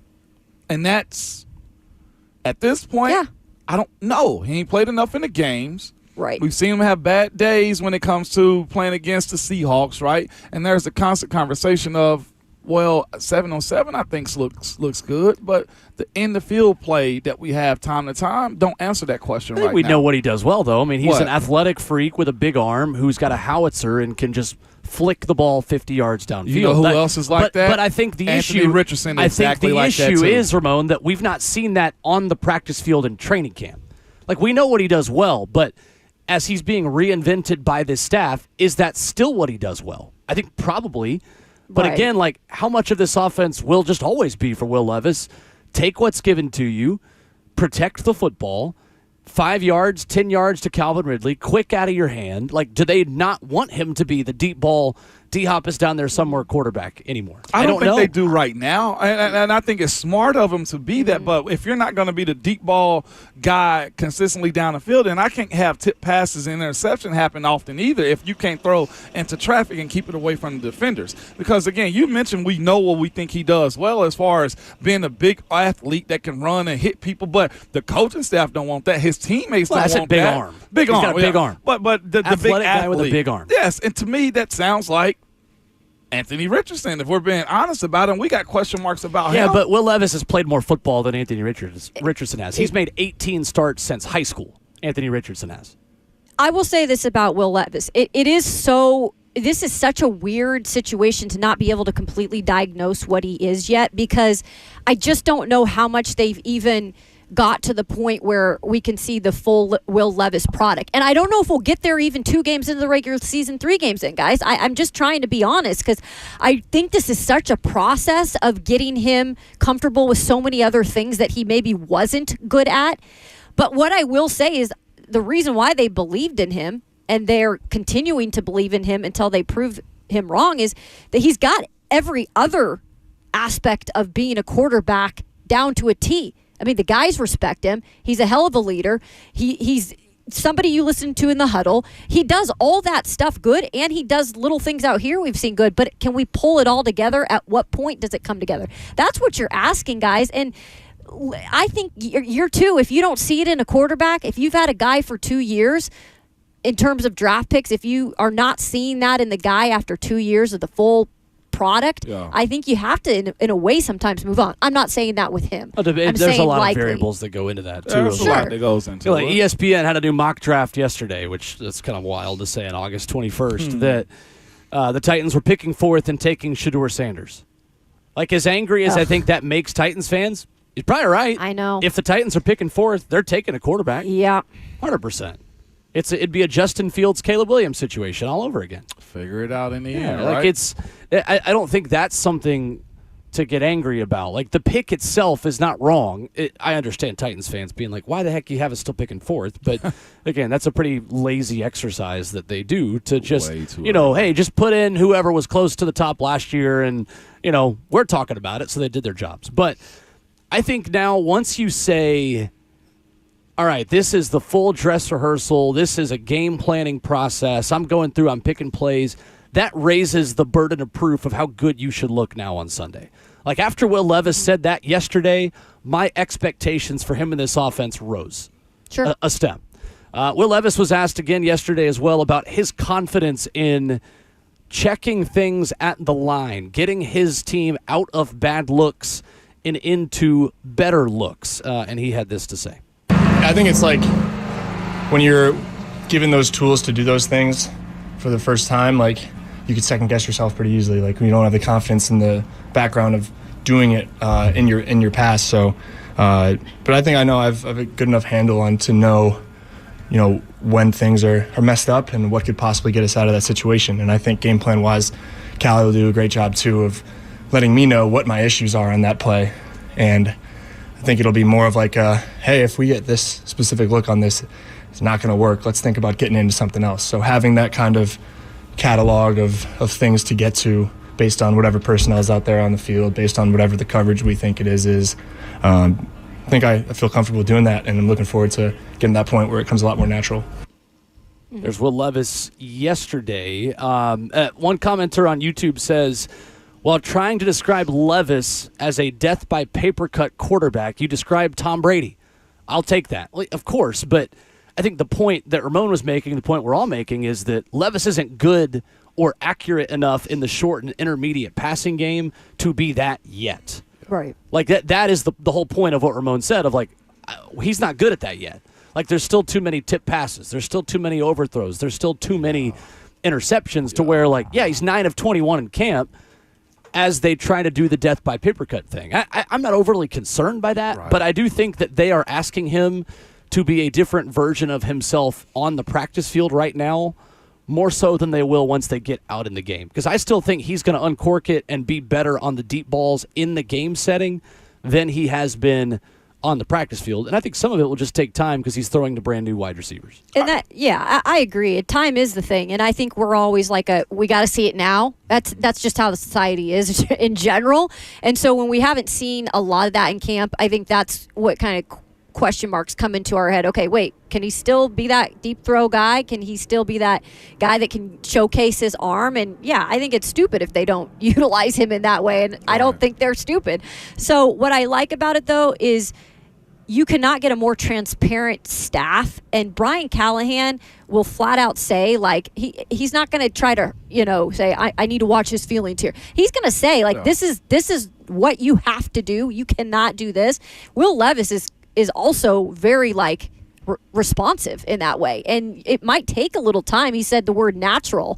It doesn't always come naturally. You got to kind of work yourself into certain thought processes and things. But I think it's only a matter of time when it clicks. I legitimately am not mad at it. It's just that at a certain point this deep in the training camp, we got to figure out what's going to be your MO as a quarterback is all I'm saying. And I know D-Hop's not there. Getting Tyler Boyd back, trying to figure out if Treylon's going to be one of your guys. Like, there's a lot of questions that have to be answered. And then also, too, when you're playing a football game, you have the grace of being able to rely on the running game a little bit more. It's just that when you have to make plays as a quarterback, like the tip passes, like you can be one of those types of guys. It's almost like, don't mention that like he's throwing a no-hitter. You know what I'm saying? Like at some point, those little quirks and omissions of how you become better start to come to the forefront, man. And I'm somewhat side-eyeing it until we get a better performance out of them.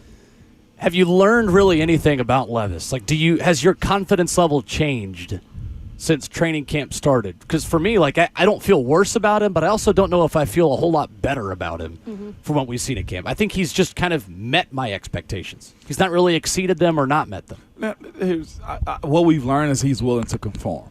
Yeah. I think I put on the tape right now just to look at his college. Like, he was a downhill type of guy, want to throw it and sling it around. I think him putting a governor on that cannon of an arm is probably an adjustment too. I can acknowledge that, Will, but I will also say if you're trying to actively work on that, like, then we have to be much, much better at delivering those things. Whether it's be first thought in my mind, do that. That's my play to be made right there. Or maybe the second thought in your mind is the best play to be made, because again, that out last week to Kenzie was a situation that you just much rather have back, but it also is a place to where the coaches made him sit on that bad mistake.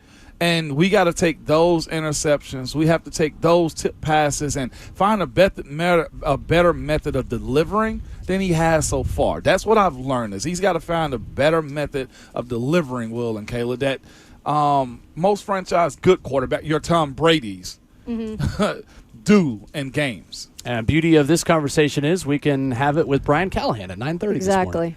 And one note on the way out, we were talking about, in defense of Field Yates and the guys over at ESPN, who does a great job on their mock drafts and their fantasy football coverage. So they don't really pick where the teams go. Yeah. They go off win totals. So the Titans are tied with 4 other teams for the lowest win totals, There you go. and they oscillate those teams between draft positions. So it's not like him saying the Titans are going to suck. They're just going, until the season starts, they're not going Vegas to it. Sure. Yeah, it's a Okay. smart way to do it. Makes Gotcha. sense. Coming up, an NFL player this week went on a rant that I am fully on board with, and we will play the audio of that coming up next.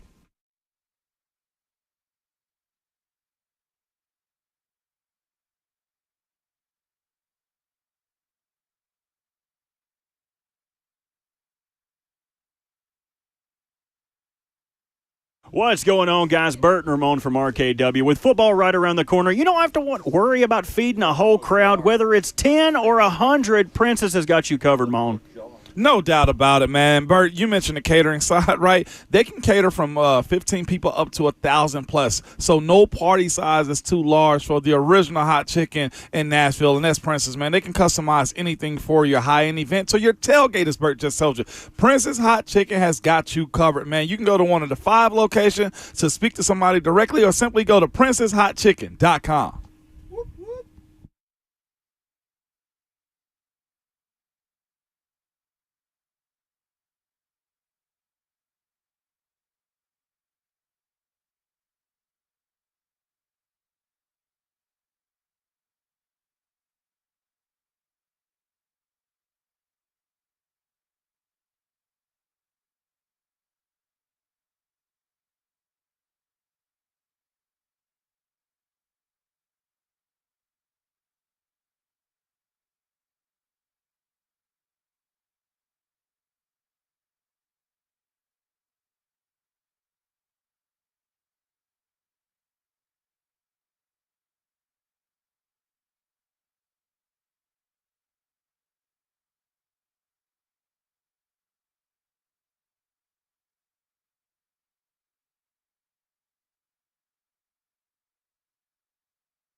Ramon, Kayla, and Will, RKW on 104.5 The Zone, wrapping up the first half of the show. I'm a big fan of hatred in sports, and I'm glad to know that another pro football player is as well. On Mina Kimes' podcast, the Mina Kimes Show featuring Lenny, a great listen wherever you download podcasts, Saints legend Cam Jordan was on the show and was asked if the NFL needs more hate. He had this to say. You are a famed Falcons hater. I am a known Falcons hater. Is that the same thing? Yes. Yeah. What about it? Do you feel like the NFL needs more hate? I think so. I think in the AFC North somewhere, I think they get it. But they all hate each other. They do hate each other. I'm mixed about, like, who do you actually hate? Like, you can't hate everybody in the room. It's just not possible. So you got to focus on one. No doubt. And for you, it's the Falcons. Absolutely. Wow. Plus, like, a lot of Browns become Steelers, and a lot of Steelers become Ravens, and a lot of Ravens.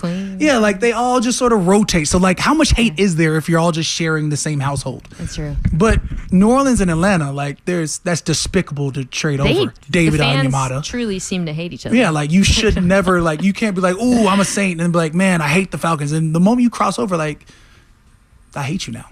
Ryan Nielsen. Yeah, traitor. Just big traitor. He's a good coach. Yeah, he's another one who phenomenal guy, great coach, traitorous activities. The man went directly over to Atlanta. Like, yeah, but now he's in Jacksonville. It doesn't matter. I walk proudly through that airport, by the way, and they know. Atlanta. Yeah, they're like, we hate you. I'm like, I hate you too, and it's respectful. I love that from Cam Jordan. We need more hatred in sports, and especially in the jersey swapping era of NFL football. You don't have to hate the person, but you need to hate the football player on the other side of you. And he is right that in the AFC North, it just means more. Stop me if you guys have heard this before, but Cam Jordan is the king of trash talk. He has been raising hell in the NFC South. My favorite trash talk moment from Cam Jordan, the Panthers and the Saints played in the regular season, and Cam was especially whiny this game. He was asking for flags the whole time, and Cam was kind of getting his ass about it. Yeah. So after the game, he sent a note to Cam. He was like, hey, watch us win this playoff game, and if you like to whine, I'll help you out. And when they won that playoff game, he sent Cam a box of wine. He's like, since you like to whine so much, I figured I'd wine and dine you. That's awesome. I love Cam Jordan, man. I'm here for it all day. I'm here for it. He's such a nice dude, though. Off the field, man, he's super chill. And, again, his level of trash talking, like, we were cordial at the PA meetings and stuff, like NFL PA meetings and stuff. Get across those lines. But I appreciate that, though, man. Like, there is no brother-in-law out here in football. Like, no, we're trying to rip each other's face off. Like, I'm not trying to end your career, but I am trying to inflict pain on you and trash talk you all the way to a dub, man. And I fully agree with them. Like, I love the way Titans fans trash on the Colts.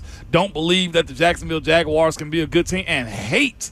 I'm talking about, I hate the idea that Houston is even trying to use the Titans/Oilers colors. Like, it should be this way. Like, whenever Tierra Tart went to Texas last year, right?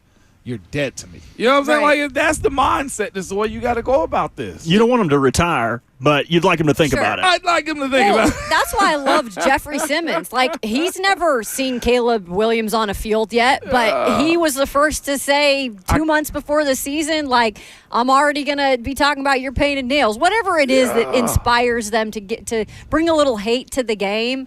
You're absolutely right. I'm here for it. Along the same vein, it's why you shouldn't be cheering for Derrick Henry to win a Super Bowl in Baltimore. There it is. I mean, I'm here for it. Like, to be happy for him after the fact, all right, I can do that. I can do that. But to look at him and be like, well, yeah, I'm rooting for Baltimore to win, that's ridiculous. A separate conversation right there. Ridiculous. Let's go to the phones. 615-737-1045 is our number. Let's start with Mark in the borough first up. Good morning, Mark. Good morning, y'all. Hey, so, man, a lot of people forget that this is Coach Callahan's prove-it year to see how he develops a quarterback as well. So him and Levis have to be joined at the hip. You know, like, I could understand if he drafted his first quarterback and that quarterback, you know, is a bust or whatever, but this is the time to see if Callahan is really that guy, just to see how he develops a quarterback and to see if Will Levis could take the coaching.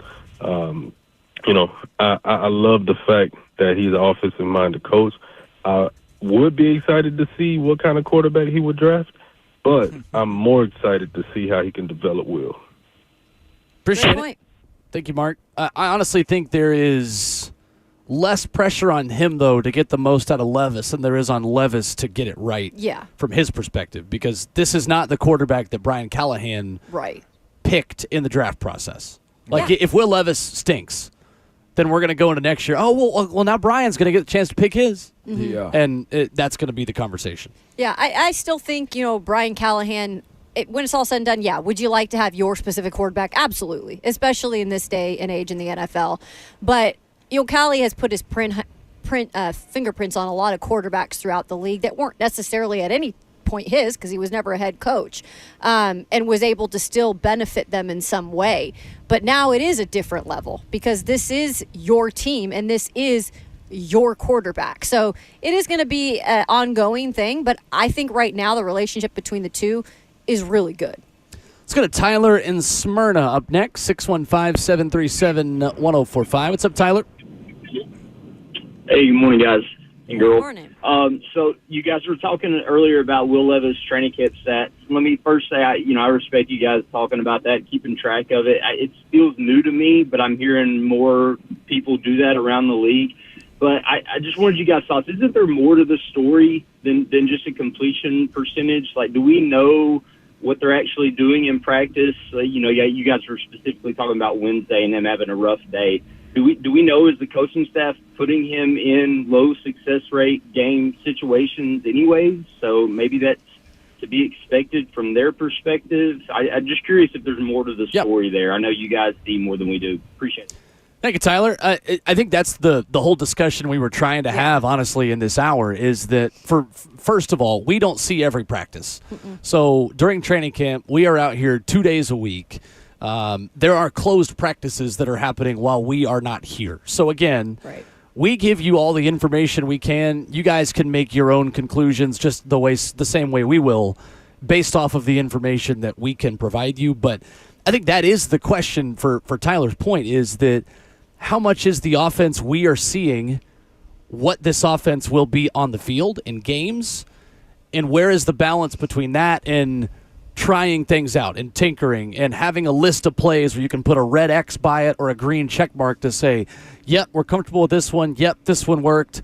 Nah, we installed this one and it looked better on the whiteboard than it did on the field with the talent that we have. Let's cross this one off the list. Ramon, how much of that process is happening in real time at training camp where you're figuring out what plays work and what plays don't for your team? Yeah, and it's not going to be perfect, to your point. You pick out what you do and don't like on these types of days, but my biggest point of it all was the 9 of 21 in team periods. Like, that isn't yesterday specific. Yesterday specific. That one to me is just like, okay, well, what happened? Was it tip pass at the line of scrimmage? There's a lot of context. I wasn't here. You guys were in those moments, but I don't like that number is all I'm saying for a guy that we need to be a little bit more efficient for a game week. That's fair. Coming up next, Kayla caught up with Nicholas Petit-Frere. We'll play you that audio. And before Coach Mack joins us, on the last day of camp, I have a feature for Robert Walsh to give his rapid-fire camp takeaways, because Robert Walsh knows ball, and we'll do something fun with him coming up next.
What the heck is going on, guys? 8 o'clock, good morning from Ascension St. Thomas Sports Park for Titans training camp. I am Robert Walsh. Tyler Boyd returned to practice yesterday, and he and Will Levis' connection shined. Here was Will Levis speaking to the media yesterday after practice about just that. Told him that I was happy to have him back, and it was funny. I think the only ball on the ground in RVAs was my first throw to him, and I was like, shoot, might need to dial back up with him. But I felt him, the rest of the day, and he was right where I wanted him to be, and I feel like we got a really good connection, and we just got to keep working. He's a special player. He's been in this league for a long time for a reason. He's got a great understanding of this offense, and what works and what doesn't, and how to get us into the best spots to succeed with whatever he's doing. So he's been a lot of fun to play with, and it's good to have him back.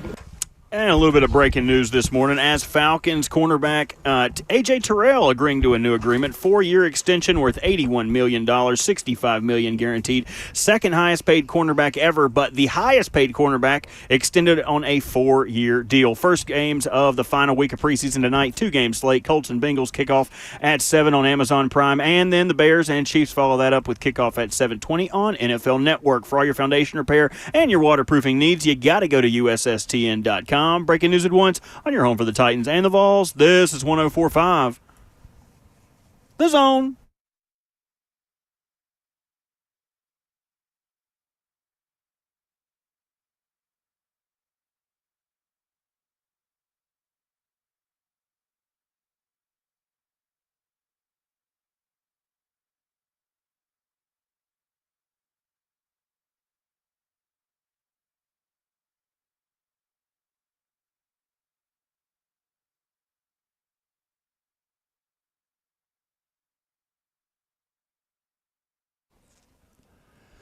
Ramon, Kayla, and Will, RKW into the second half of the program this morning. Welcome in to Ramon, Kayla, and Will. Ramon Foster, Kayla Anderson, Will Bowling, Kirby Allen, Kirby, and Robert Walsh make the show happen in person.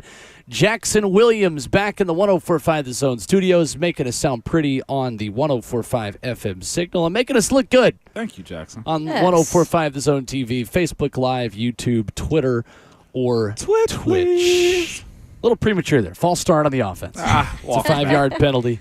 Repeat the down. Coming up, Coach Dave McGinnis will join us in about 15 minutes. And later in the show, the head coach of the Tennessee Titans, Brian Callahan, is going to stop by at 9:30. Looking forward to that, and looking forward to another lively practice on a crisp morning today. Yeah, I'm telling you, nothing was better than yesterday. A little cool breeze. It was perfect for practice. Never got too hot. Let's get that out there again. Nah, I'm looking forward to it, man. A false fall. I've enjoyed you. I'm gonna be real with you. I know it's been confusing, but I have enjoyed you. False fall. Oh, we've got a special visit this morning. What is this? Titans president Burke Nihill has made his way to the table for our last show from camp. Great to have Burke on. What's going on? How are you, Burke? Hi, Burke. I won't take up much of your time, but I had an exciting announcement, and I thought, this would be the place. Last week when we were here, I was asked whether I get any unsolicited marketing ideas. Sure. Yeah. If so, what happens? Do we consider them? And I told you, we take them seriously. Bert actually had one of the better, more profound marketing ideas that we'd heard. So I am holding in my hands the first mason jar of Bert's dirt. Bert's dirt. Oh, my God. Oh, this is for you. Oh, no. This is for you. I appreciate it. So, Burke Nihill. Oh, my God. We got to taste it. We all got to taste it. not FDA approved yet. Patent pending. So there's some good news, bad news here. The good news is that is the first bottle of Bert's Dirt. The bad news is the market testing has shown there's absolutely no market for it. So that is the only bottle. But that may go the way of like the Honus Wagner card. 50 years from now, you may be ahead of your time on that, and that may be really valuable. So, man, I'm tickled pink, dude. That's awesome. And they put it in a good jar, man. Yes. It's a ball jar. That's a good jar right there. And he dated it, so I don't know the expiration, Bert. Like none. It's like been a fine wine for a while. That's Yeah, right. it's like a Man, fine I'm wine. tickled pink. That's awesome, man. I appreciate Bert it. Nihill, Thanks so much, Tennessee Burke. Titans president, CEO. Thank you, guys. That is fantastic. There we go. Y'all Let me ain't tell worth you, a crap. Bert, this was so hard to keep secret. Yes, it was. Bert, can we say officially open for business? Right? This is better than the groundbreaking. The product of the groundbreaking. Let's go. Bert, your thoughts? And my birthday was 18 days ago, and this was the best gift I could have ever asked for. I want you guys to know that I'm going to cherish this dirt for the rest of my life. Heck yeah. Some people spread their ashes. I will spread my The dirt. dirt. Sow your wild oats. No, thank you. I will be sowing this dirt for the rest Pretty of the day. cool. It is very cool. I appreciate you guys keeping that secret. And Burke, I got to make him a new song now, man. Right? I made him Burke and I, the Titans guy. Now I got to make him a new song. You're gonna give Bert some dirt. You get a song, sir. Yes. Oh my That's goodness. pretty cool. That is great. I am tickled. Man, I didn't know what the hell you were gonna do. I was wondering what you. We went to break. I had to Yeah. make sure you were going to be here. This was not a smoke break with Kirby. This was not a, Exactly. let me go up to the break room upstairs with the media, picks at the food or bathroom break. Like, no, we need Bert to be here for this segment. I am not going to be able to wipe this smile off my face. That's pretty awesome. Oh, my Hey, man, goodness. that is awesome, dude. I'm so happy for you, Bert, because, again, when this got brought up, I think Kayla helped facilitate this. This was freaking phenomenal. And Bert Nihill, man, again, you can see why the Titans Yeah, are moving in he's the direction awesome. that they're in just based off of this little sentiment right here, man. It's Big. funny. Somebody in the chat just asked the exact question I was going to ask you. Says, well, the Levis cologne's going for $8. What's the going price of Bert's dirt? Priceless. That's right. It would take a pretty penny. Somebody would have to. Well, the jar alone is probably $12. I'm gonna be honest with you guys. That's a nice Those jar. are really nice. That's a really nice jar. Yeah. I don't know what to say. For the first time in my career, I'm at a loss for words.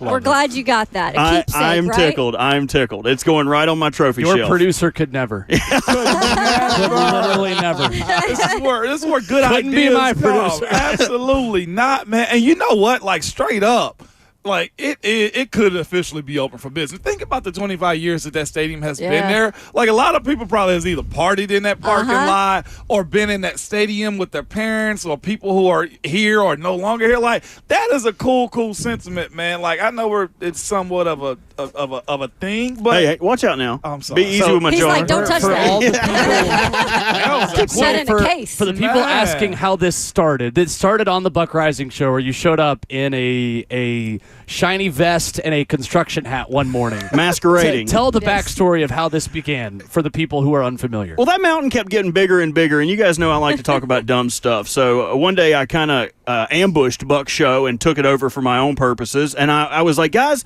we need to figure out what the hell they're doing all this dirt. I'm interested because the mound keeps getting bigger and bigger, and you got to put that somewhere.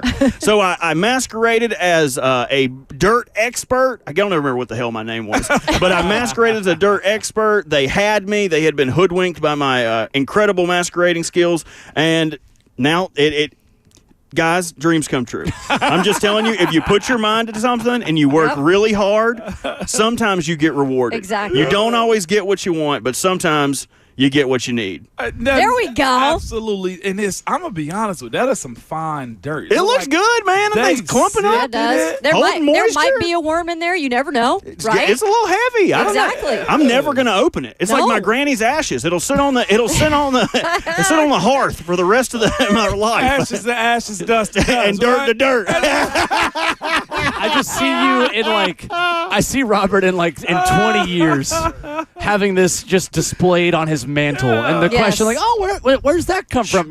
I am a Ravens fan. However, Yeah, let me tell you kids something. I am going to wear the hell out of one of my grandkids when they inevitably bust this jar trying to play in it. We wanted to start a worm farm. I don't care. Jerk them drawers down. Exactly. We about to tan that hide, youngin'. Yep. This will be Bert like 50 years from now. You know, remember back in that training camp in 2024 when Bert's dirt was a my thing. God. We got a digital footprint of it actually happening. They can't say Yeah. Granddad's just old and dumb. Nope. Y'all don't listen.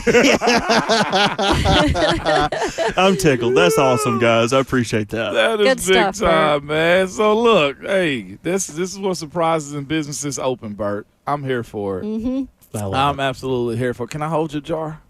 You almost bit my hand off whenever I grabbed it. So what if you know, when you're like, can I see that? Here, you can see it. Yeah, exactly. I ain't going to let you hold it, but you can see it. Yeah, touch it from afar. Yeah. Yeah, Hey, Nathaniel on YouTube just said, a Ravens fan as the first dirt from the Titans. No, the executive producer of Ramon, Kayla, and Will There you on the go. flagship home for Titans football Yep. has the first jar of dirt Hey, from by the way, I've seen this be sold before. There's this YouTuber, Whistling Diesel, destroyed a car. my nickname in high school. And he's big list. You've heard of Whistling Dixie. How about Whistling Diesel? Yeah. Diesel. He actually lives here. He destroyed a car and sold pieces of it, and people bought it, and he sold out of it. No wow. lie. Like, you guys are making a bit of this, but I'm serious. These jars could actually go. If that jar costs $12 per, I love we can this. sell this. The dirt is what? What's a little labor, Bert? We put Let's say $24.99. 24. What about They shipping and ain't gonna get a handling? big one like this. This is Bird's dirt. They gonna get like a little quart, maybe a That's little what I say, a pint. vial. A little that's what I'm pint. saying. Yeah, for Yeah. 24. Now, we can make this work, Bert. I'm dead I serious, love man. Ramon is always for the business opportunities, like Entrepreneurial right? spirit. It's just like, Innovation what that can we do excites. to get that pot bigger? That's your former NFLPA rep, Right. Steelers fans. Absolutely. We can get an extra $100,000 out of this thing, y'all. We cooking with gas. Yep. You hear me? Put it towards the jet. I'm cool. All right. I'm saying? It's going to be hard to top that, but the rest of the show, we will attempt it. Coach Dave McGinnis will certainly have thoughts about this coming up. Coach Mack, who canceled another appointment so he could make the show today. Love that. He will join us coming up next.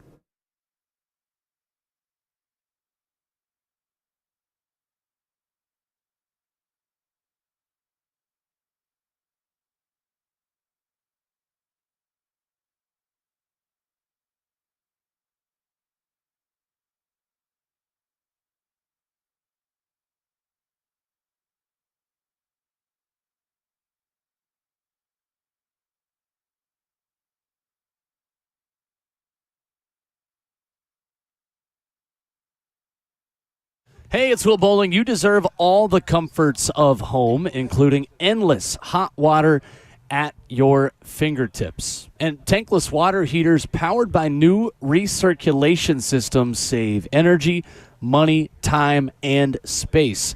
Well, E Company, not only do they take care of things efficiently and quickly for you, they got some great deals as well, including this one, a limited time offer of $750 off a tankless water heater when you purchase a recirculation system.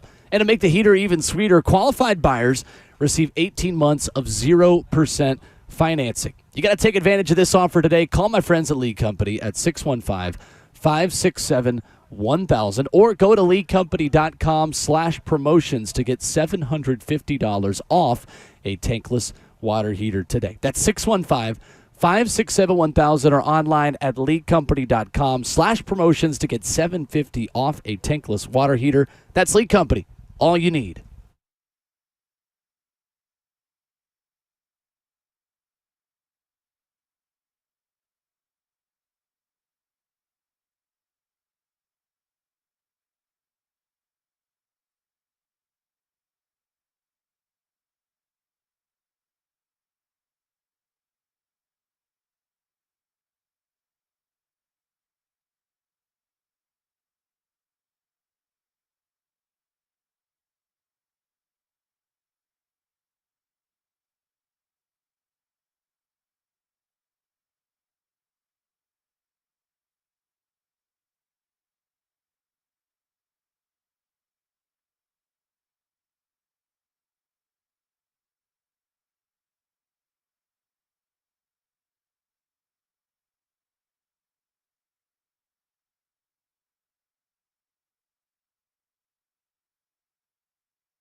RKW, Ramon, Kayla, and Will broadcasting live from Tennessee Titans training camp and Ascension St. Thomas Sports Park. We are joined by Titans Radio's head coach, Coach Dave McGinnis, brought to you by Two Rivers Ford, the South's most trusted Ford dealer, Two Rivers Ford. A star-studded morning on the show. Burke Nighthill with a surprise visit.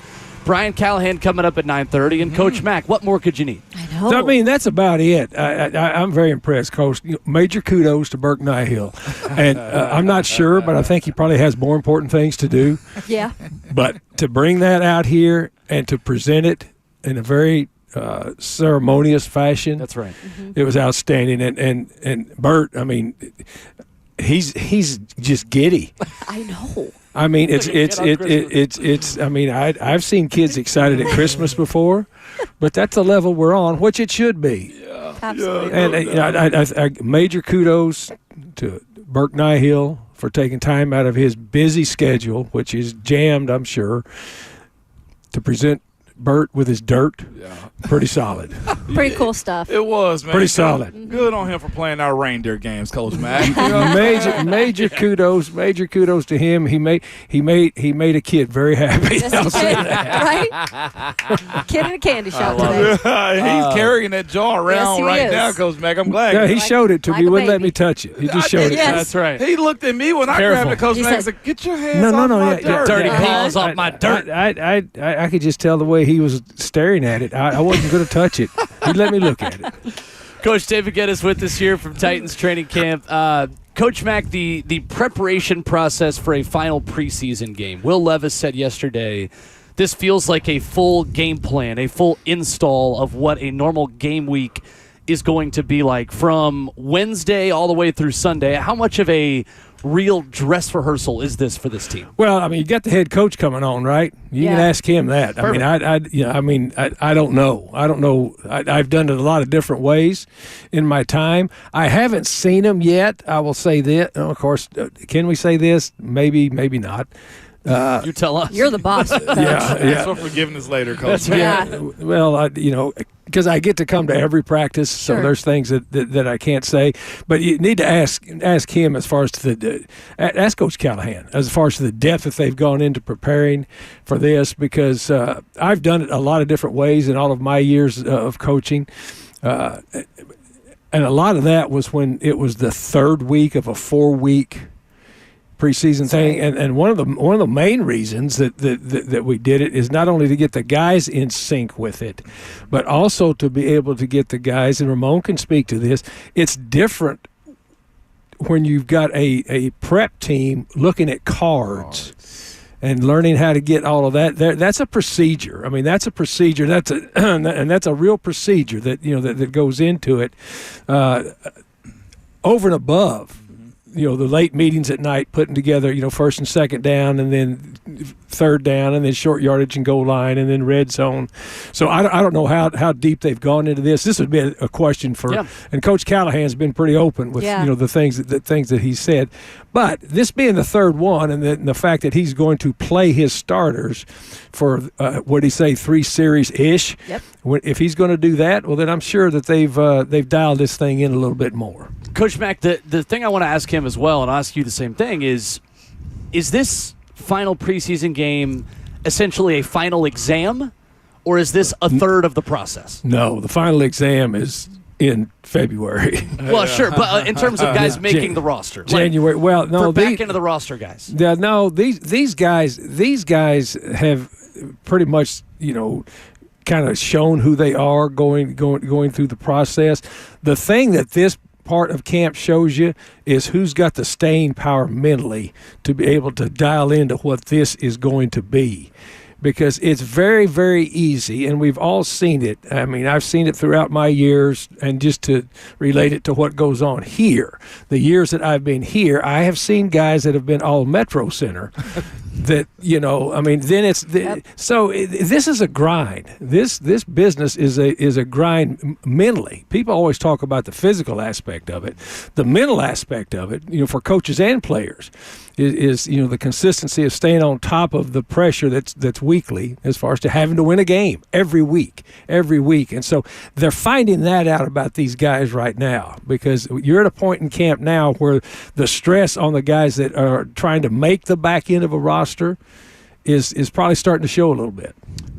Coach Mack, this is about that week right here. Okay? Yeah, it is. Where you see guys start to lose focus even in those moments, Coach Mack, where they'll cut themselves basically. And, you're telling the truth. You've seen it. I've seen it, for all the seasons that I've been doing this, which is quite a few. I've seen it. I mean, it's sooner or later it just reaches a point as to where they say, I can't do it. Yeah. I just can't do it. And not because I can't run as fast as somebody else, or not because I'm not as strong as somebody else. I can't take this daily, every day being an interview thing, which it is. And interview and scrutiny, and I mean, people like meetings. What you're like doing us. Right here, talking about, every day. I mean, Mike Ditka was so spot on when he told me, when he first hired me, just remember. And he was serious. And I didn't understand what he was saying then. Every day's an interview in this business as a coach and a player, every day. And if you can't take that, then you're not going to be in it very long. No doubt. Coach Mack, speaking of being able to hit the ground running and be interviewed every day, two guys, man, specifically, Arden Key and also Nicholas Petit-Frere. You get settled knowing that you got both of them back. Arden not missing his any time for suspension, and also being able to get NPF back and caught up, Coach Mack, to where he's looking like an NFL caliber tackle. How big is that for those two dudes who both play at edge, essentially, for their offensive and defensive side of the ball? Well, I think it's big for this team, and it's big for the coaching staff, because,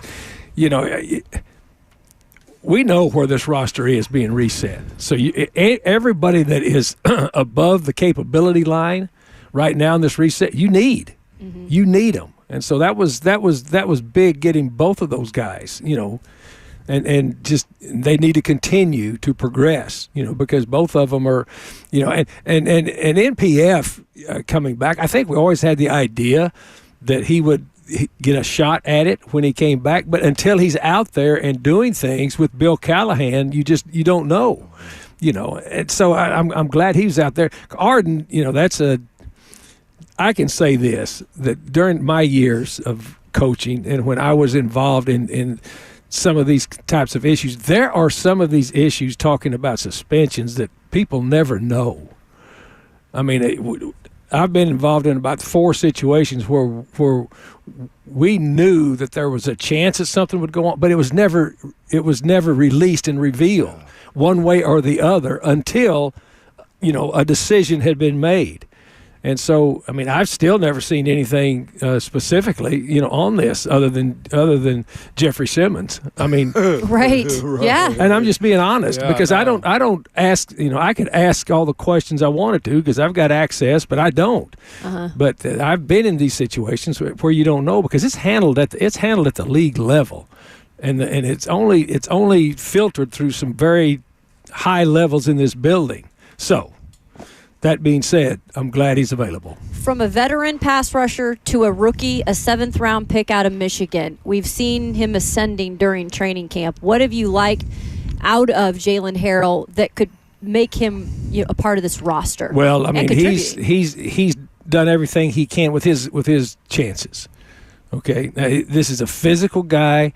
There is still a lot that he's going to have once he gets out there and starts, going for real against. But he's done nothing to say that I'm not going to pursue that level. I mean, he's done nothing to, and you know me, I'm the ultimate keep your powder dry guy in this business, because I've seen it. But I can't sit here and say that you've got a guy that was a major contributor on a national championship team at a big level, and there was a reason that he was drafted. I mean, Rand Carthon. I evaluated drafts with Rand Carthon for 5 years, sitting in the same, and he's got the same mindset that I always did. Those 5th, 6th, and 7th rounds, those aren't throwaway picks. I mean, you dig on those guys, and he's clearly done a really good job with his staff of digging on these guys. To me, Jalen Harrell has done nothing but improve his chances every time he's been on the field here. So 6th-round pick you had mentioned. One of those 6th-round guys was a guy by the name of Jaquan Jackson, wide receiver out of Tulane. And we heard, his teammate, Tajay Spears, talk about him. But then he came here, and we've kind of seen the professional guy he is. I heard an exchange yesterday when they were doing red zone work. Tyke Tolbert, the wide receiver coach, was not happy after Jaquan Jackson dropped a ball. Well, I know and he which said, one it make was. that play. And Jaquan immediately got up. He didn't do anything but say, I've got to make that play, coach. And it was like immediate responsibility. The professionalism that I see out of that guy and not getting too high and low in every moment has been really impressive, Coach. I'm curious to get your perspective on this because, again, a 6th-round guy can contribute in special teams, but what is his ceiling? Well, I don't know, but I do know this. He's just like McCrary was when he came in here. He's just like Tajay Spears was when he came in here. His mental maturity is way beyond his chronological age. And I give major kudos to whatever they're doing down there at Tulane, because the last 2 guys that we've taken have and they just happen to be best friends, have proven to be very mature football players. I talk to Jaquan Jackson nearly every day, just to visit with him. He's always after practice over there on the jugs with Matt Thompson shooting. I asked Matt Thompson how many jugs balls he thinks he's shot in his career here. It's a great story. Well, it would be. It'd be great to get like jelly beans in a jar. It would be like Bert's dirt, counting all the particles of dirt, atoms. It's just. But anyway, so while he's doing that, I'm sitting over there just and I talk to him, and this guy is focused on what. But the thing that you can tell from players that understand the opportunity that they have, rather than just being glad they're in the building, he understands the gravity of what this is. So and I know it was a play over there on the right sideline. Exactly. It was a speed out. Yep. It was a speed out that got on top of him pretty quick, and I knew Tyke. Because Tyke expects a lot out of him. Sure. So this guy, to me, I really like his demeanor, and I think he'll help his football team. Mac, with that opportunity conversation you just said, sometimes we as teammates and coaches, I'm sure, have conversations about expectations and availability.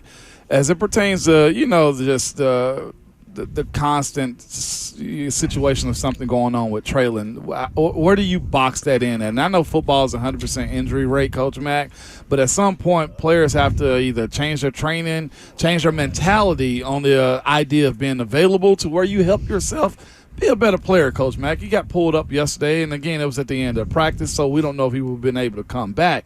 But how important is it to get rid of those stigmas and stereotypes about you being an injury type of guy?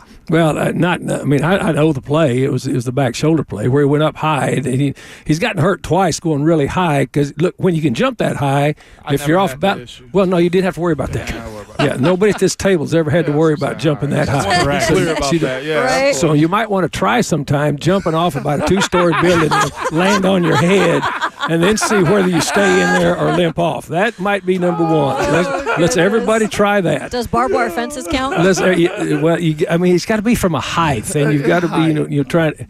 But anyway, yeah. Well, look, availability is the whole thing, and so that's it. And I mean, I've seen every one of his injuries. They were legit. I've seen every one of them.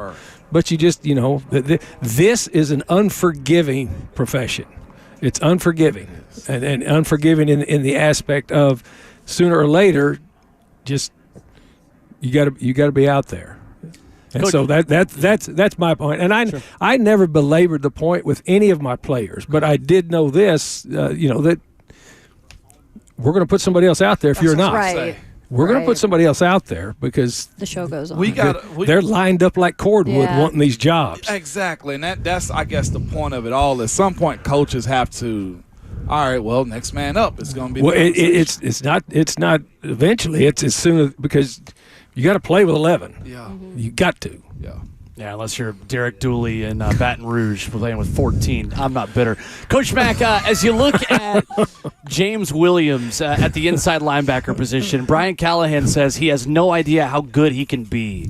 Moving someone from safety who was a 5-star safety out of the powerhouse high school that's American heritage and putting him at inside linebacker. You've told us before, Frank Bush is to linebackers to what Bill Callahan is to offensive linemen. And that's the truth in this league. What have you seen in that process as they take the skill set of a big safety and try to take things they like and turn him into an inside linebacker as that process is ongoing? Well, I mean, I've done it. I've done it. With the linebacker we took. When I was coaching someplace else out of Tulsa, that was a big safety. Put him in there. Mark Barron. We did that. We did that with him at the Rams, and especially in this day and age, the way that you're playing now, the ball, you're playing mostly 2 linebackers behind the ball. Just because you're spread out, you're playing with the 5th defensive back is a starter now in the way you deploy. And again, it goes back to evaluating. And Rand Carthon, I'm sure, had conversations with Frank Bush when he brought in the kid and looked at him and said, you think can we work with this kid? Mm-hmm. Because, I mean, I've been on the road looking at linebackers with Frank Bush for 5 years, and I know, we did the same thing, with Alec Ogletree out of Georgia, so if the coach has bought it and said, look, I can mold this guy from 3rd level to 2nd level, and then the player buys in. The player buying in is a huge thing. And clearly Williams has bought into this because you see him out there with Frank Bush one-on-one all of the time. And the other thing that Williams has bought into, and I know this because I talk to people, is that when Frank Bush told those kids you need to hone up your special team skills, he went right to cold. Yeah. Okay. So what do I need to do? What do I need to do? But just watching him play linebacker, the thing that he's got to do, in my opinion, which Frank Bush hasn't asked me, but I'll tell him, is that he's triggering really fast out here now because he's gotten confident. Now you need to take that confidence to a ball game because in the ball game, when he gets in the ball game, he wants to be right. Out here, he just wants to go. And so once he gets that, because he's not as big as he's going to be. He's not as strong as he's going to be, but the guy is long, he is fast, and when he triggers, he's got some violence to him. This guy's got a chance. And again, that's that back end of that draft that you look at where you're not just throwing darts at a board, at that point. I mean, you're zeroing in on – I can just hear Rand Carthon in the draft room because I've been with him for 5 years. Hey, this last day, let's zero in. Yeah. And it's a compilation of all the work they've done leading up into it. But give us some guys that you really think have a chance, and let's let the coaches drill on the film on them, and let's talk them through, and let's vet them as to – because when you're taking down there and if you're going to be asked to do something else, how much do you really love this and want this? Sure. That's part of the makeup, too. Real quick, Nick Folk seems to be the kicker, but Braden Narveson has done some good things, particularly this weekend. But the body of work is not necessarily there yet compared to a Nick Folk. Can you keep a Narveson on the practice squad, or you think he'd be gone? Or do you keep him on your roster? You got to ask yourself this. Is somebody willing to take Narveson after he's made 2 kicks and put him on their active roster? Yep. Because that's what happens. When you claim somebody off of this initial cut, you're putting them on your 53. And you're putting them on a 53 over and above somebody that's been with you for 4 months, 4.5, 5 months. That's the question you ask yourself. And he's made 2 pressure kicks in a preseason ball game, which is great. I mean, I said it, broadcasting it after he made the game winner, said Narveson MVP. Yeah. And he was for that game. But you got a guy that's made 1,000 kicks. Exactly. And so those things you got to weigh. And again, it's the immediacy of the moment too. That's an ultimate keep your powder dry. Great point. Now, has Narveson helped himself? Absolutely. Absolutely he has. And when he got the chance, he made something happen with it. So that's what I'll say about that. Yep. Coach Dave McGinnis every Thursday here on the show. Great to see you, Coach. Appreciate it. Good to see you, Man, Coach. fun. Well, I like seeing y'all, but I really like seeing that jar of dirt. It is shiny. That's what made me happy. He's keeping it away from us too. Look, You don't trust you us. guys don't touch it. Look at him over there. He's called all his relatives. He's just in a great place. All right, guys, another great day of practice. Here we go. By the end of the day, Kirby will have Pepsi Fizz somewhere close to that mason jar, so we got to be careful. Kirby's already trying to work something with Bert over there. Bert, don't let him sell you any Wolf tickets for that dirt. Just don't, because Kirby. They got a lot more life experience than you, Bert. He from a around lot the way. more. He from around the way. No. He Stand don't let him play a shell game, and all of a sudden there's an empty jar there, and he's driving off with your dirt. Exactly. There's Coach Mack coming up. See you guys. What NPF told Kayla yesterday next on RKW.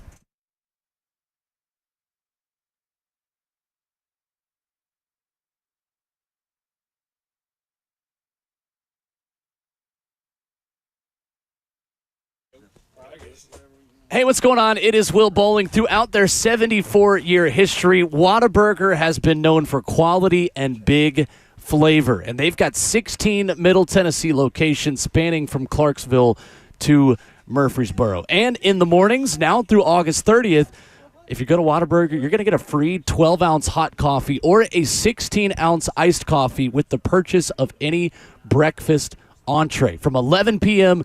to 11 a.m. You can get that honey butter chicken biscuit that is so delicious, and you're going to get a free coffee as well between 11 p.m. and 11 a.m. And for parents with back-to-school season here, August is a busy time for you guys.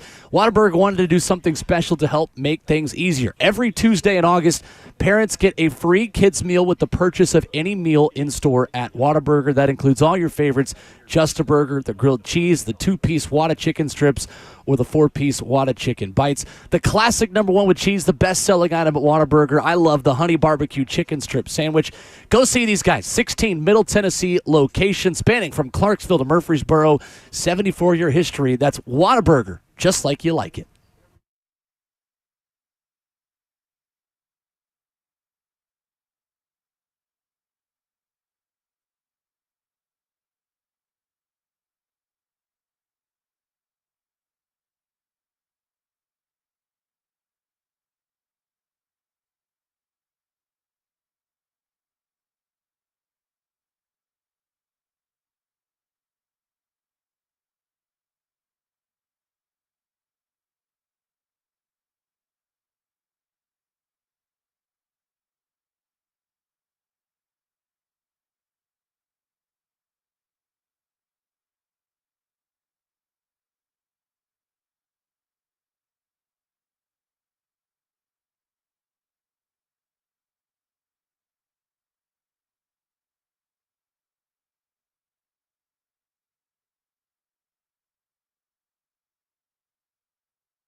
Ramon, Kayla, and Will broadcasting live from Ascension St. Thomas Sports Park. Coming up at 9:30 this morning, the head coach of your Tennessee Titans, Brian Callahan, will join us. 615-737-1045 is our number. Yesterday, Kayla, you caught up with a confident Nicholas Petit-Frere.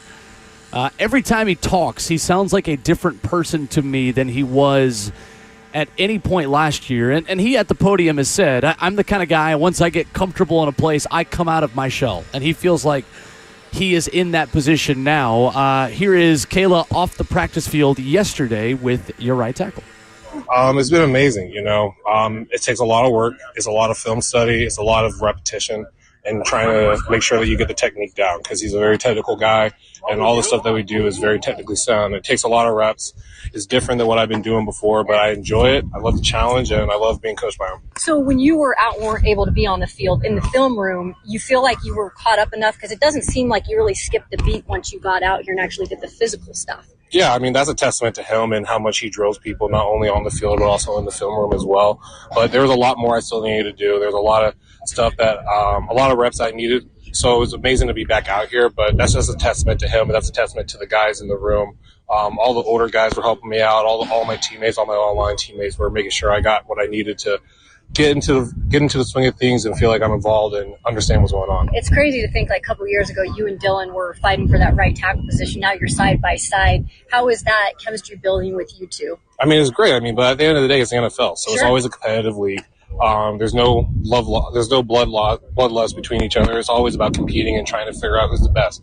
And Dylan is an amazing player.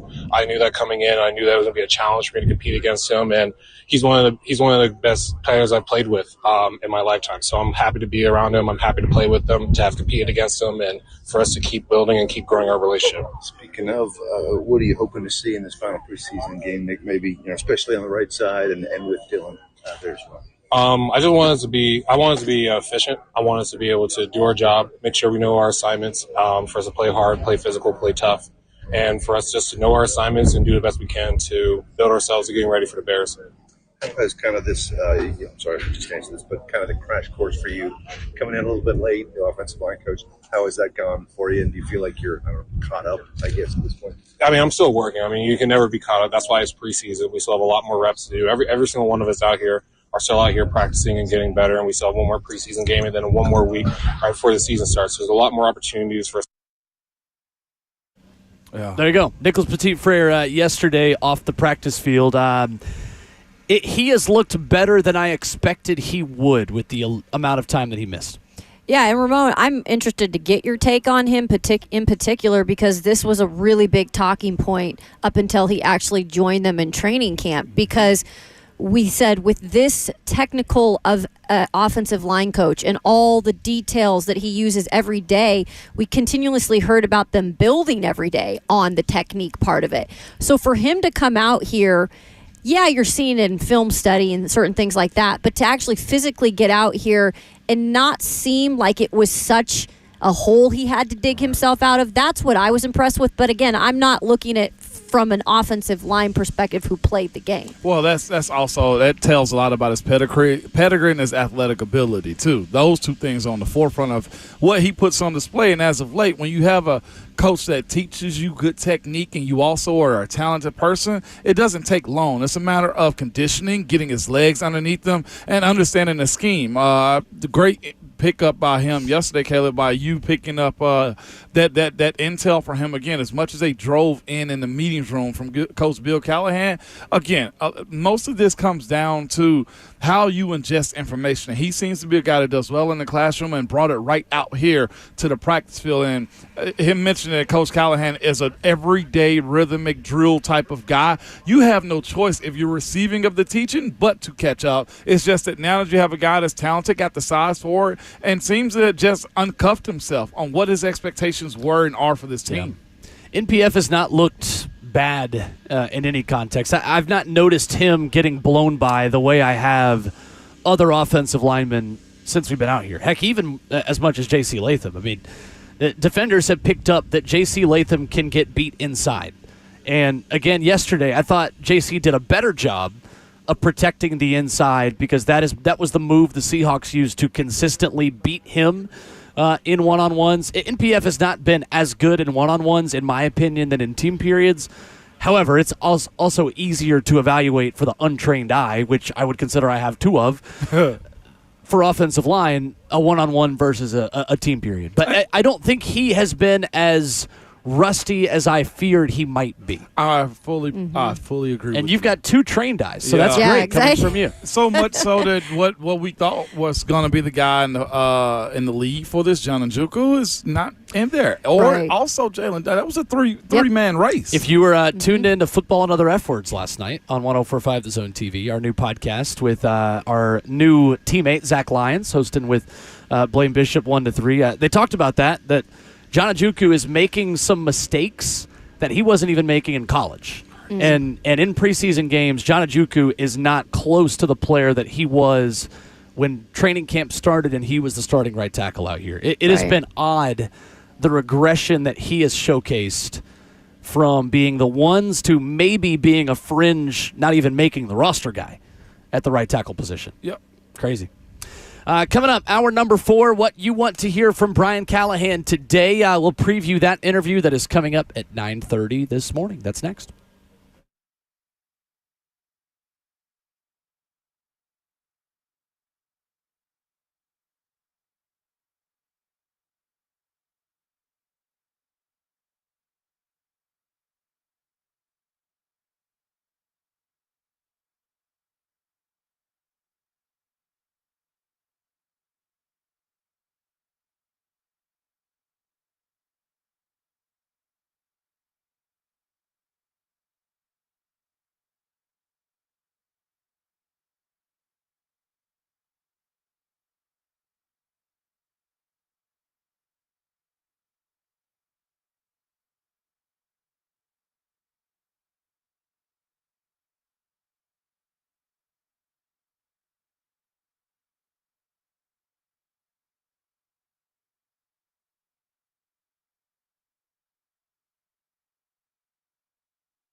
What's going on, you bunch of hooligans? 9:01 from Ascension St. Thomas Sports Park for Titans training camp. I am Robert Walsh. The breaking news of the morning, I got my dirt!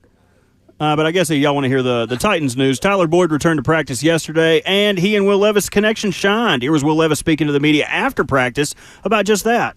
Told him that I was happy to have him back, and it was funny. I think the only ball on the ground in RVAs was my first throw to him, and I was like, shoot, might need to dial back up with him. But I felt him, the rest of the day, and he was right where I wanted him to be, and I feel like we got a really good connection, and we just got to keep working. He's a special player. He's been in this league for a long time for a reason. He's got a great understanding of this offense, and what works and what doesn't, and how to get us into the best spot to succeed with whatever he's doing. So he's been a lot of fun to play with, and it's good to have him back.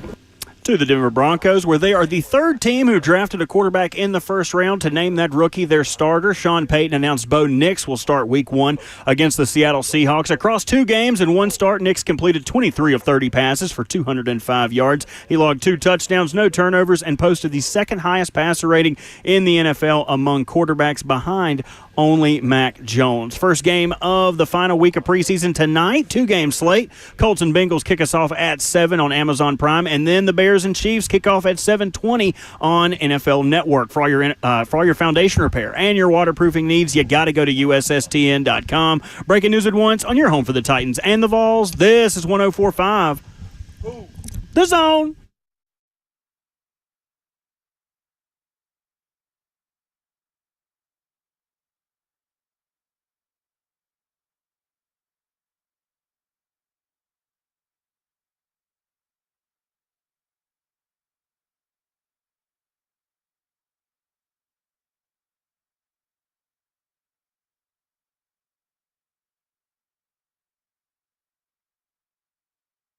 Jackson. Fourth and final hour of the show, 9 a.m. already. And hard to believe that this is our final hour live at Titans training camp for 2024. Ramon Foster, Kayla Anderson, Will Bowling, Kirby Allen Kirby, and Robert Walsh, armed with his jar of Burt's Dirt that Titans president Burke Nihill bestowed upon him earlier this morning. We've got Jackson Williams back in our 104.5 The Zone studios, and coming up in a half hour, we will have the head coach of the Tennessee Titans, Brian Callahan, here on the show. One of our more fun shows we've had, if I do say so myself. We've had a lot of fun, unexpected things on the show throughout training camp, which I always appreciate. The unscripted part sometimes makes the best part of a show. Yep. So, it's been fun, and thanks again to Burke Nihill and Kate for coming out here and surprising Burt with his Burt's Dirt. That was a really fun moment. That was pretty cool. Appreciate them setting that up. I've enjoyed it, man. Been back by the practice field. The weather this week has made it all better. I will say those first couple of weeks, though, it was a steamer out here. But I'm all good. I tell you what, I'm going to say this loud enough to where he can see me, because he's having an amazing conversation with Coach Mack. But if I just so happen to get up and kick this mason jar over, somebody's going to be highly upset, okay? I don't think he realizes that. You are a menace to society. I actually think he would, pull out his shank and try to attempt to cut me at some point. That's our guy in his dirt, though. I'm here for it. I love it. Coming up, as we mentioned, Brian Callahan at 9:30. We'll give you a preview of what to expect from that conversation. Guys, elsewhere in college football yesterday, we have new details on the Nick Saban-Lane Kiffin dynamic in a new book that just came out. An excerpt obtained by AL.com on a book that is set to come out on August 27th called The Price, What It Takes to Win in College Football's Era of Chaos. John Talty, former of AL.com, one of the writers on this, and it describes an interaction between Nick Saban and Jimmy Sexton, where Nick Saban cussed out his agent, Jimmy Sexton, for telling him to hire Lane Kiffin. Wow. Originally said, I ain't never had a bleeping coach I can't control. Nick Saban told this assistant, talking about Lane Kiffin, said, I'm going to fire you, Jimmy, he says to his agent, Jimmy Sexton, for ever talking me into hiring that narcissistic, I don't know if I can say that word on the radio, so I'm just not going to. I'm not going to tell you. Narcissistic person, essentially. It's pretty funny, honestly. Talks about the fact that Nick Saban was told by Jimmy Sexton, hey, you should look at hiring Lane. And he sat down with Lane and said, all right, we need somebody to teach me these RPOs and run this new era of college football offense. And it's pretty interesting. I think when it's all said and done in Saban's career as a college coach, he goes back and looks at that. And as much as they fought on the sidelines and we thought of him at the odd couple at some points, that extended Nick Saban's career as a winner. It absolutely did, because he wasn't going to buy into the new age offense until something like that happened at Alabama. And when he hired that coach in Lane Kiffin to kind of refresh this offense, it took them to another, 10 more years of success at Alabama in terms of the program and being on the right track. So you look back at that, and he probably is like, thank you, Jimmy Sexton. Thank you so much. Yeah, but if it wasn't Kiffin, it would have been somebody else. Like, sure, he would have still hired, who else from that coaching tree? Like, but it is was Joe Brady him. there? Right. But I don't think Kiffin is the only reason why he adjusted. Like, he would have adjusted, and Kiffin was just the guy that was available at the time. Yeah, well, for me, I think it was smart. Again, the people that you dislike at times usually make you better. And it seems to me that Nick Saban got a dose of that himself. The fact that he also said this to me is fascinating because, and I guess he can be this way because he's the boss, but he's never been able to control a guy. Like, I was just like, oh, wow, Coach Saban. So maybe you were about to get old and stuck in your ways and run out of football. And again, he recruited well enough and won enough to where he'd be able to get the players, but to be able to have a Jalen Hurts and a Tua, etc., in that era and how he evolved offensively, and he warned everybody he was going to do it, and he had a guy in Lane Kiffin that was willing to deal with him, because I've heard pro coaches say this about Coach Saban. He is hard to work with. Sure. He grinds you. Like he grinds you to a nub, and that's his specialty into making guys disciplined. I think when we heard J.C. Latham speak about what are the runs they do in February, to where you pretty much everybody on the team pukes. Like, it's not a matter of you puking or feeling like the world is about to end. It's a matter of discipline and showing you what your threshold is. And Coach Saban met his match in Lane Kiffin. And I know Lane has his ways, and Lane issue was he never had teams, I guess, for that matter, that had the type of talent that Coach Saban has. So it was an open playground for him to just be this wizard that he turned into being. And he still had some of that charismatic way as far as his play calling, recruiting, come to the SIP, etc. I keep going to that one because that's his thing. That's what he does, Lane Kiffin does, when it comes down to him being that type of guy. It's just a matter of him having the Alabama players to do this. Apparently, the context of why Nick Saban called his agent saying, I'm going to fire you for ever talking me into hiring Lane Kiffin, was because Kiffin told him in a meeting that he didn't know what he was talking about. Well, sure, and that's Kiffin's personality. I mean, the guys went back and forth. Listen, when I covered them in the Sugar Bowl against Ohio State back in 2014, that was the first time we had ever heard from Lane Kiffin that year. It was his first year on the staff. Nick Saban would not let him talk to the media until they were in the semifinals, right? So this guy is tough when it comes to when he brings coaches on. As much as maybe Lane Kiffin is Lane Kiffin, I think Lane Kiffin was actually humbled a bit there too. I mean, he resurrected a lot of careers. Like, I just think it was like, all right, you're not the face of the program, I am. Right. Like, that was always his stance of like, that. Assistants aren't going to talk. Yep. But he's the reason why Steve Sarkisian in Texas are where they are. He's the reason why Ole Miss and Lane Kiffin are where they are. He's the reason why Butch Jones has a job at Arkansas State. I mean, like, legitimate. And Mike Loxley at Maryland. I mean, you can go down the list of the Saban revived careers. I mean, Brian Daboll being with the New York Giants, Bill O'Brien being,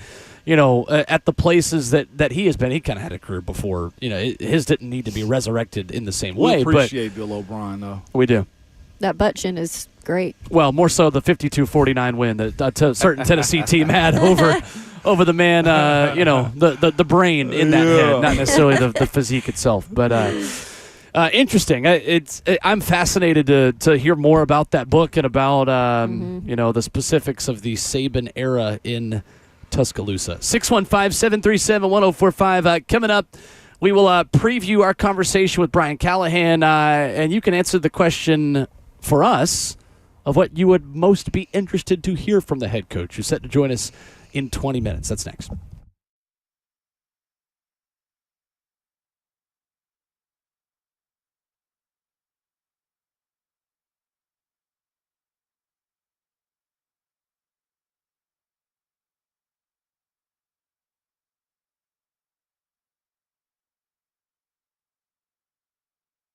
It's Ramon Foster for United Structural Systems, reminding you that they are a foundation repair and waterproofing company that have served Middle Tennessee since 1994.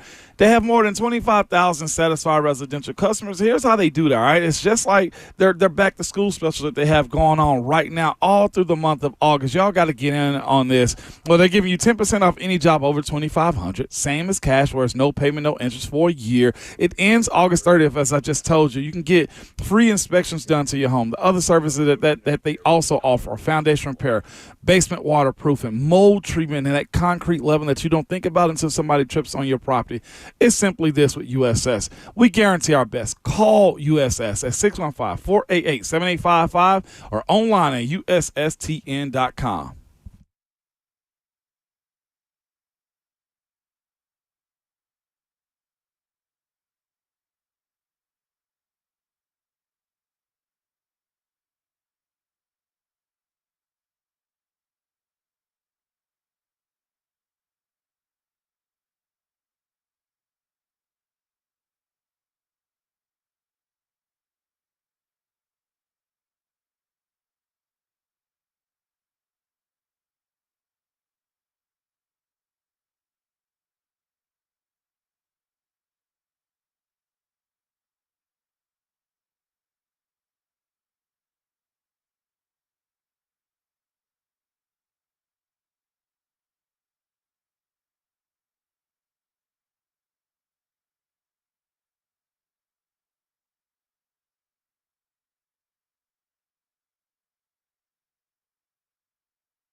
Ramon, Kayla, and Will, RKW on 104.5 The Zone. Coming up in 12 minutes, we will be joined by the head coach of the Tennessee Titans, Brian Callahan.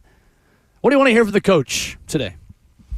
Development, man. How's he going about it so far? And expectation before he came into training camp, Will? How's it actually lived up toward where they need to, move a little bit better in a different direction, man? Kayla, what do you want to hear from Brian Callahan today? Yeah, I'm just curious as to, maybe the things that we haven't seen out here, and we've been discussing it all morning with quarterback Will Levis. What does he feel like at this point, headed into this Sunday game, this dress rehearsal game, that he feels like Will Levis has improved the most upon? Because we have seen more so with the short passes. I'm curious as to just one-on-one ask him about Will Levis and his diagnosis of him throughout the last few weeks of camp, and whether or not, all the things he feels should be added up to this point are. I think for me, it's the same thing I asked Coach Mack. How much is the third preseason game just a third of the evaluation, but how much is also a final exam, so to speak? Like, is this the culmination of all of the prep that leads to, all right, who is the best 53 right now, or who had the best 53 camps of the guys that can make this roster? Because the way you weigh the final test has to mean something, right? Like, you're not picking players based on how they played 3 weeks ago, because if that was the case, John Njoku might still be your starting right tackle. Like, the end of the process has to mean something. So does this carry more weight, what you see Sunday in New Orleans versus the other two games combined? Is it all equal?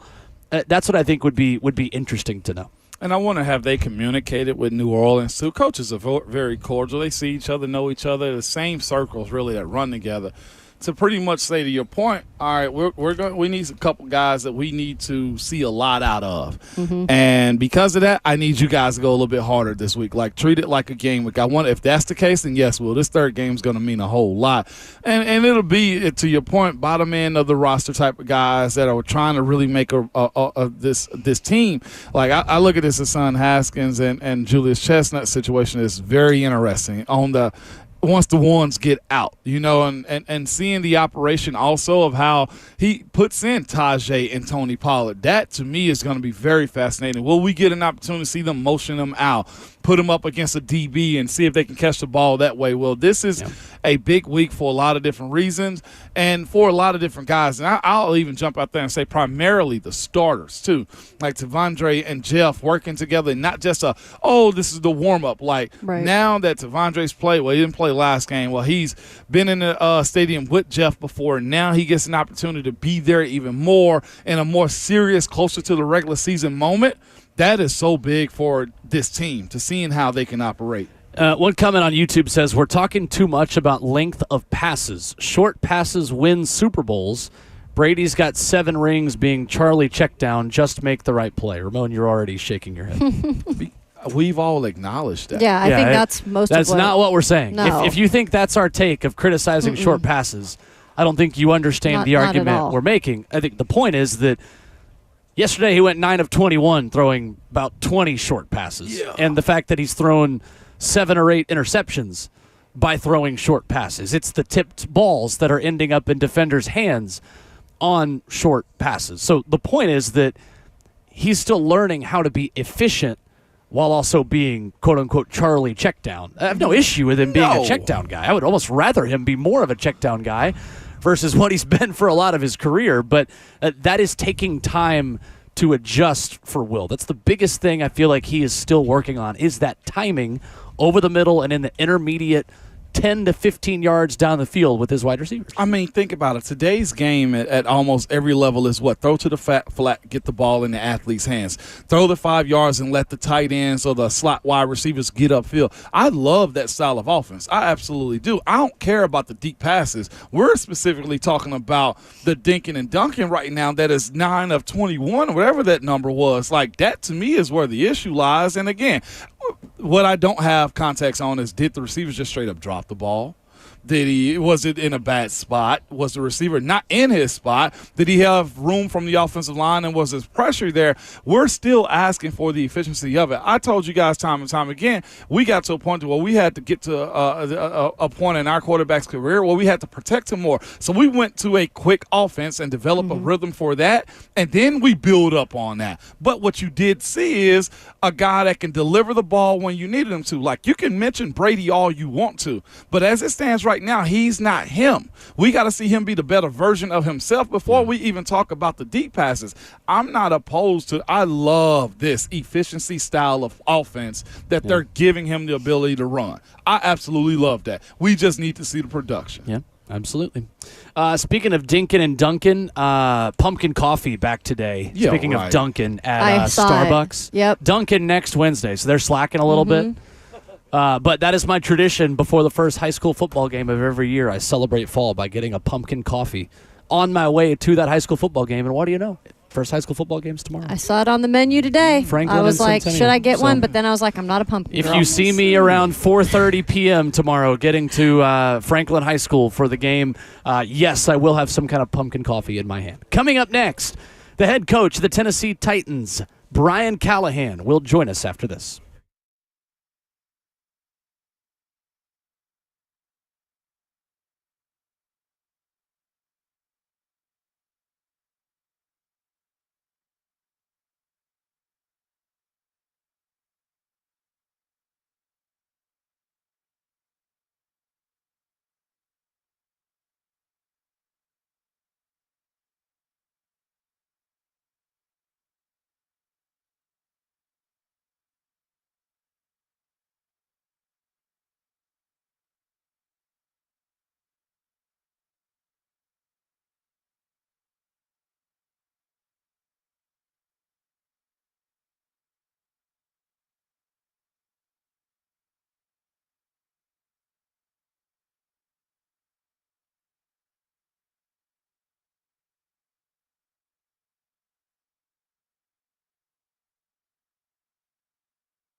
You've heard a lot of us talking about FanDuel, America's #1 sports book.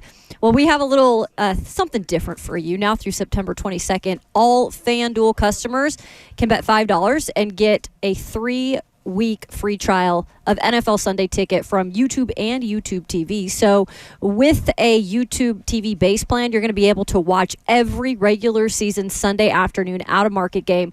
All you need is a Google account and a current form of payment, and you can cancel at any time. Just visit fanduel.com/Kayla to download America's #1 sports book. Remember, must be 21 years or older and present in Tennessee. First online real money wager, $5 deposit required. Bonus issued as non-withdrawable bonus bets, which expire in 7 days after receipt. Restrictions apply. See terms at sportsbook.fanduel.com. Gambling problem? Call Tennessee Redline at 1-800-889-9789.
Ramon, Kayla, and Will, RKW, broadcasting live from Ascension St. Thomas Sports Park.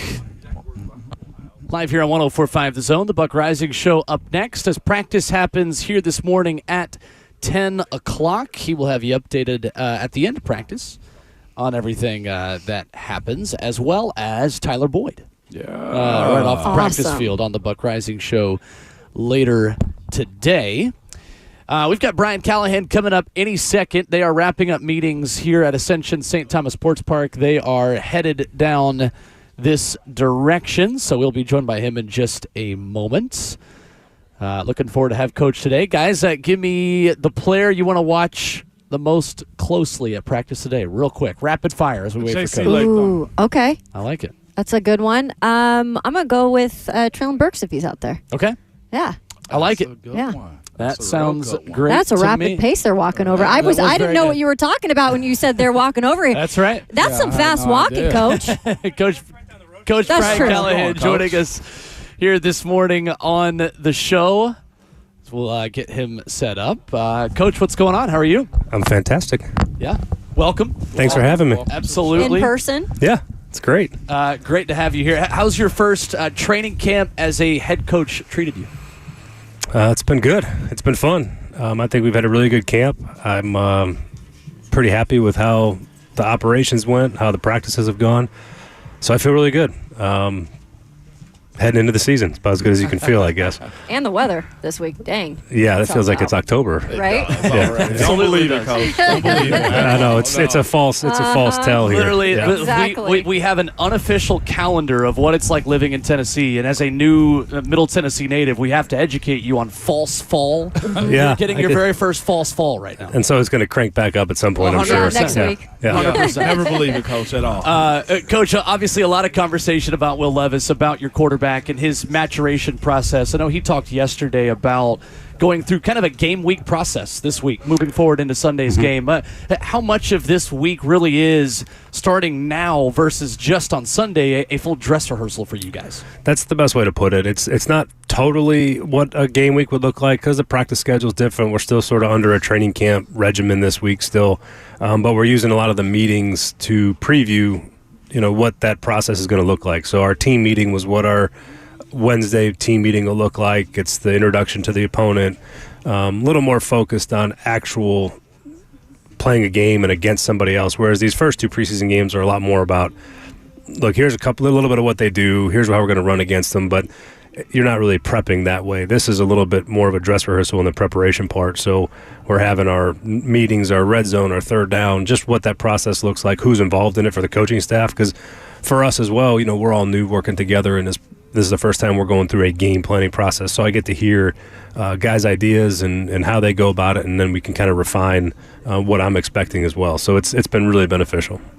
Coach Brian Callahan with us this morning. Coach, one thing I notice about you and your interaction with your team is you're hands-off with your coaches. And how do you get to that point as a first-time head coach to believe in your staff? Because a lot of people want to micromanage a lot, but your trust level seems to be high with this group. I think it just starts with the type of people we brought in. I mean, we were really intentional about the coaching staff and who we were bringing in and what they brought to the table. We have young coordinators, but we have veteran coaches, if that makes sense. Frank Bush and my dad and Tracy Rocker and Randy Jordan. I mean, these guys have coached for a long time, and they're really, really talented. And so I trust them. I trust their ability to manage their rooms and coach the players and build those relationships. And I didn't like being micromanaged as an assistant coach myself. Just let me, you hired me, let me do my job. And I think that the trust that I have in them is really what allows me to do that. And again, they're veteran coaches. They don't need to be handheld and told what to do. They know how to go about their business. And that part's been really enjoyable for me, is that I get a chance to watch them do their thing too. And it's a fantastic coaching staff. What you mentioned your dad. Of course, everybody knows him as Bill Callahan, O-line guru, right? That's been teaching. But with that, having him here, how pleasant has it been to see a guy who was injured all this offseason, and Nicholas Petit-Frere, somewhat come out to practice a couple of weeks later and answer the call the way he has so far? Been one of my favorite parts of training camp, to be honest. I think that we had high hopes for Nick in the offseason. Obviously, he was coming off an injury and then had another procedure he had to get a cleanup and missed that time, which I thought was really important time for him to be around and a part of the process. And then he's starting to get back and get healthy, and then all of a sudden he comes out to practice and you see a different version of what I saw in the spring, and he's really come a long way in a short amount of time, and I think that's really a credit to Nick and the work that he's put in. So that's been a really cool part of training camp. One of my kind of background favorite things about it is seeing his development. Just all in all, that probably one of your biggest surprises. I didn't mean to get you right there, Caleb, but like that's I want to know what was your biggest surprise on sight unseen on this team? I think from some of the impact that we've had from some of our draft picks, especially our later round picks with Jalen Harrell, Jarvis Brownlee, Quan. I mean, some of these guys that you were hopeful would be able to have an impact and create a role, but they've been far more impactful than I would have initially thought, and they've all really stepped up to the plate as we, the minute they walk in the building, what we tell guys is it doesn't matter where you got drafted. You've been drafted. It doesn't matter where you come from, whether you're a CFA or you're a draft pick. Ultimately, is how can you help us? Mm-hmm. And these guys have shown that they can help us, and that part's been really fun.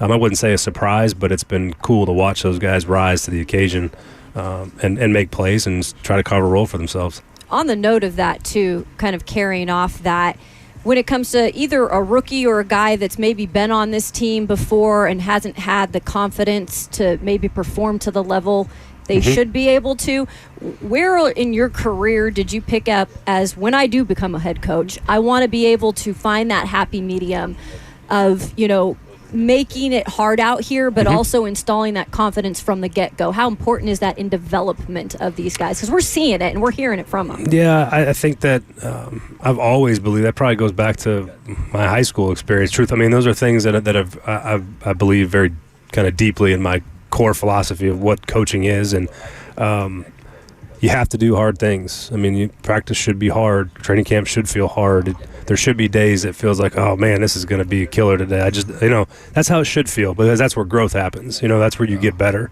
But I also do believe that just because it's going to be hard as it is, I don't need to make it harder by the way that I interact with the players. And my job is to build people up. I think that's what leadership is. That's what servant leadership looks like, is you're trying to give people the confidence to do their job and coach them to get better. It's our job is we teach. That's what coaches do. And so that part to me has been the most important. Two of the most important things was doing hard things and positive, uplifting leadership, I think, goes a long way. Speaking of leadership, quarterback Will Levis has that. We see it. We hear it from the players. That you just feel it out there. When it comes to this process in training camp, and you said at the beginning, I think he's going to make mistakes. He's going to try some things sometimes. At this point, at the end of training camp, do you feel like he's learned from some of those mistakes, and how can you say that you kind of gone about addressing those different things? Yeah, I think he's come a long way. I look at where we started in the offseason program and where he's at now. I thought yesterday he had a very, very good practice. I think he's strung together quite a few practices in a row that have been really, really good, and they may not necessarily be flashy. You may, as you're watching, it may not look as exciting as people want it to be, but the way he's operating, the way that he's throwing the football, the accuracy, the timing, all the things that we've really spent a lot of time working on, and you're seeing the fruits of it now, and he's done a really, really nice job. And again, he's still going to make mistakes in the season. He's still a young player. But the growth that he's had in the course of the OTAs and the offseason program through training camp, I think has put him in a really good position to have success. Coach Brian Callahan, our guest this morning on Ramon, Kayla, and Will. Coach, when you talk about trying new things in the offense, you've spoken about it, and Will has, about that experimentation part of training camp. How long does that process go? As you talk about getting in a game week, is that something you feel like you guys are still doing and having a checklist saying, we like this, maybe we don't like this as much? Yeah, I think the experimentation will start to diminish a bit, just because when you start to focus on a game plan, you're pretty specific about what you're looking for and how you're trying to attack a team. But I do think that there's still elements of that does exist. You're still, I think, especially in the first part of the season, the first month, you're still really finding out about who your team is. And I think every year that's the same process. Whether you have a bunch of returning guys or not, your team's different every year. And that first month of the season, there might still be some experimentation because you're trying to find out who you are and what you do well. And I think that you should always have that in the back of your mind. Like, there's things that you can still try and you can still experiment with. You don't have to just shut it all down. But it does change a bit when you are getting ready for a game. And I'm excited about those guys and what we've experimented on. But ultimately, we're trying to find what do our guys do well and how do we use that to our advantage. As you move forward into the last preseason game, how much of this is a third of your evaluation process versus a final exam, so to speak, where this is the final opportunity, it's your last chance for guys at the bottom of the roster to kind of make a name for themselves, but at the same time, it's a third of the entire preseason reps. How do you kind of balance that? Yeah, it's one more opportunity. It's another part of the evaluation process, and the evaluation process is sort of pronged all through their experience in training camp. It's in the meeting rooms. It's how they interact with their teammates. It's what practice looks like. So it's a small. The games are the litmus test, but there's still an evaluation that carries over through all of this process. And so it's not just the game. Obviously guys play well in the game. That's good, but that doesn't necessarily mean it's going to sway dramatically one way or another because of the evaluation that's gone on prior to that. And so it's good for them to show out and show well, but there's still a lot of things that go into making those decisions, and it's a holistic process from meetings to practice to the games. Coach, we'll have a little fun here for a second. Okay, I know practice. I know team meetings are sacred, right? Like, there's not many cameras that come in, and when we get in there, you guys get the remote and you just rewind and point guys out, red laser and stuff like that. My personal highlight of camp was I probably almost got kicked out of practice because I went, whoa! I probably had some other words behind that too, Coach. I can't say on the radio. But how many times did you rewind Jeffrey Simmons tossing a 300-plus pound man side to side like that? It was on social media. It's the only reason I'm asking you, Coach. Did you go at back? 320-pound guard. I mean, from Seattle. Where we at on that, Coach? I don't think I didn't show that because it's a murder. That's why. It's But look, I think that's part of it. I mean, I think Jeff is playing at a level that I think he's playing probably as good as he's played. I'm excited to see him cut it loose on when it counts.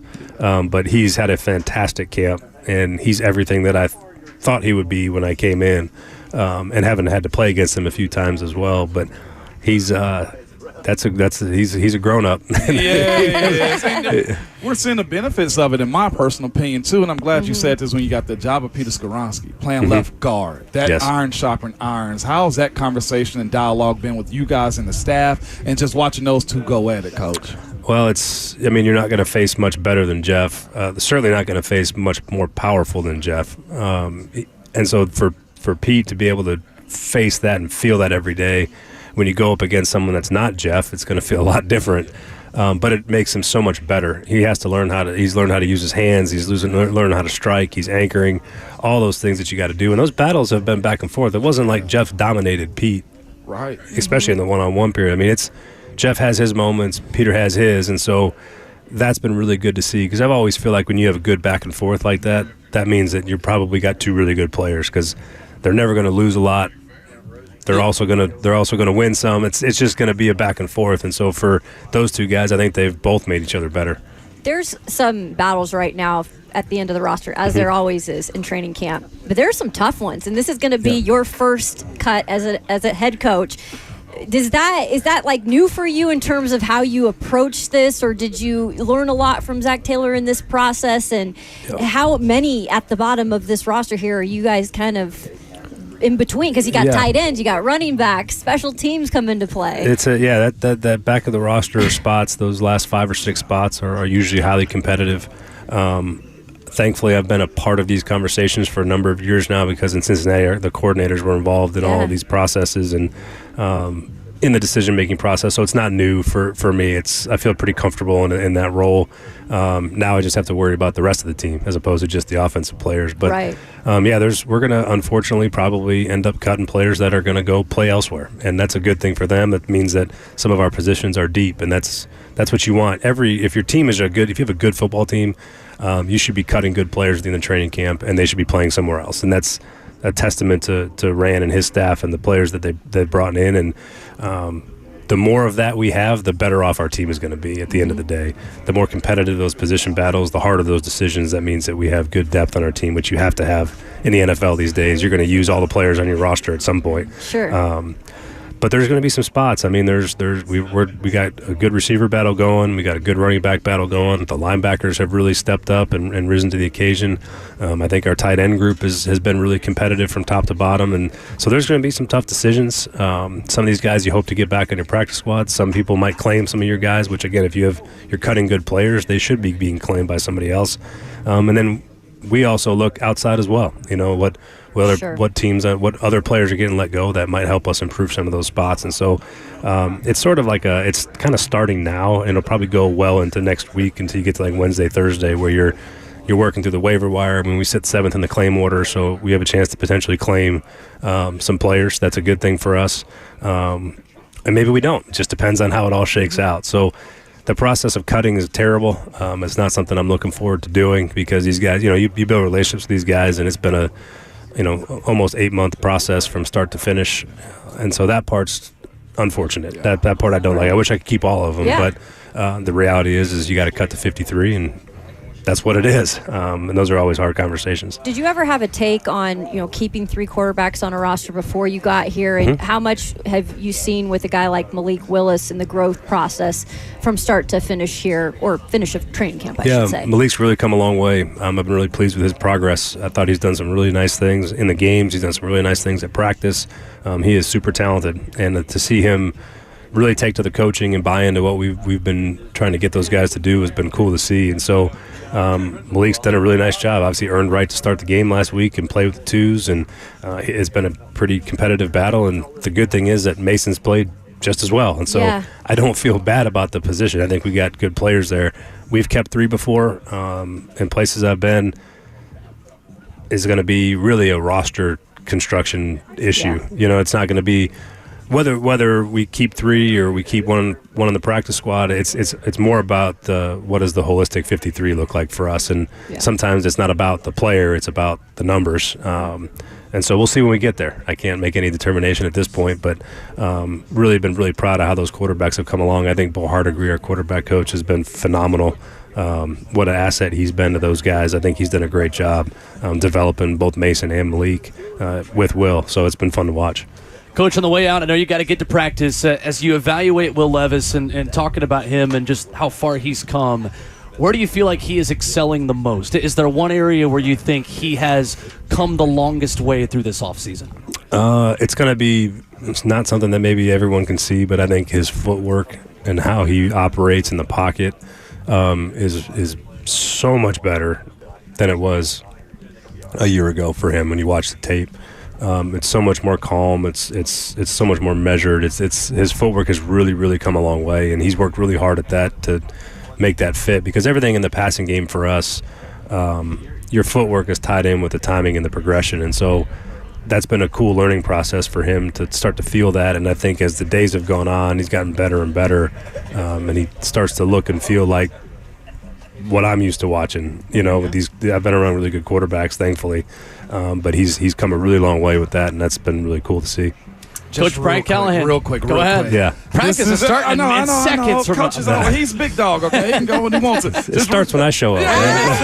Talk your stuff. I keep trying to tell. Never mind, Coach. But either way, the idea of historically here, you listen to the fans and people that have been here, it's always been 3 yards in a cloud of dust as far as the offense go, pounding the run game. Now you got 2 dynamic running backs, so the quarterback that can throw anywhere, and some wide receivers that got a lot of experience in this league. And I got to throw NWI in there because I'm a fan of undrafted. Don't ask me why. But with that being said, though, Coach, the identity of this team may look a whole lot different to the fans in week 1. What do you say to the folks that are watching this style of ball as opposed to relying on 22 Derrick Henry as much as it possibly have in years? Yeah, I think that we're trying to play a brand of offensive football that makes it hard on defenses to prepare for us, and to put guys in position to go. It's a matchup league. When you get it's who's going to go win, and we're trying to have enough guys and put them in enough spots to go win those matchups when it comes down to it. And we're still going to run the ball. I don't know if you guys know this, but through 2 preseason games, I've run the ball 75 times.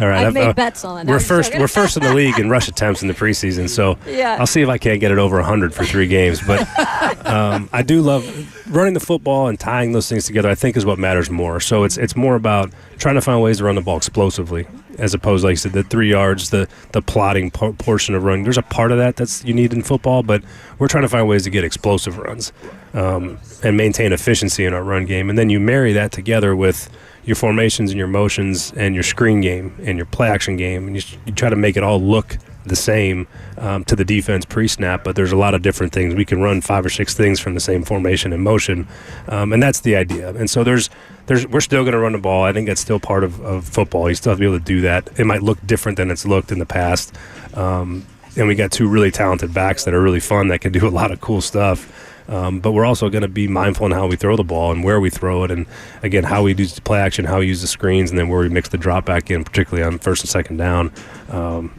It should be a brand of football, hopefully, that people enjoy watching. That's the goal. We've enjoyed it up to this point. That's we haven't good to even hear. seen half of it, right? What was it? Brandon Aubrey had a 65-yarder. Is that another record you try to get Braden Arvison out there? You know, I mean, 59 is pretty long. His 59 looked like it might have been good from Right? 60-something. So You're like, I'm glad I listened to Colt. Yeah, Colt swayed me. I was about to punt it, and Colt said, nope, kick it, and I'm glad we did. I'm glad for Narvi that he got a chance to hit that ball. It's good for him and his career to put that on tape, and that was fun. I enjoyed that. That was cool. That was a cool moment. No doubt. Coach Brian Callahan, thank you so much for the time. No, it's a busy time. Appreciate it. Thanks, Coach. Thanks for having me. Coach Brian Callahan with us this morning on Ramon, Kayla, and Will as we start to wrap up the show, and practice can start now. It can. Perfect. Appreciate He's it. walking out there. That's awesome. I still Appreciate want to ask you, you Coach. about that Thank you play so in much. Denver, but Thanks, that's Coach. neither here nor there. I said that play in Denver where Peyton gave himself up. I know you were on that staff. Never mind. He threw it. I thought he went down on the ground. He didn't go on the ground? He didn't? Okay. Well, I hold on to things, Coach. That's all. Oh, goodness. See you, Coach. Traumatic Steelers experiences for Ramon Foster this morning, in addition to some great stuff with Brian Callahan. I really think that's an interesting answer on Levis specifically, saying, I think the footwork and the timing and the way he is functioning in the pocket has come a long way from last year, the tape he put on film. I think there's a ton of interesting stuff we can continue to dive into from Coach on tomorrow's show.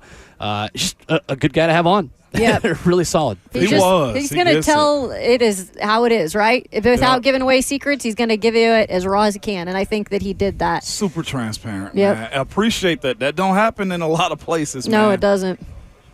Well, that's the show, and that is Training Camp 2024 live here on RKW. But we still got another show live from Training Camp. It's the Buck Rising Show. That's right. And it's coming up next. Tyler Boyd will be on with the boys. Buck will ask the boring questions, and Lucas will ask the good ones, as always. Looking forward to that. We'll have everything you need to know from practice coming up tomorrow morning as well. Ramon? Y'all must remember at all times your Twitter fingers and your mic is always hot. Plus, Bert got dirt. Bert's dirt.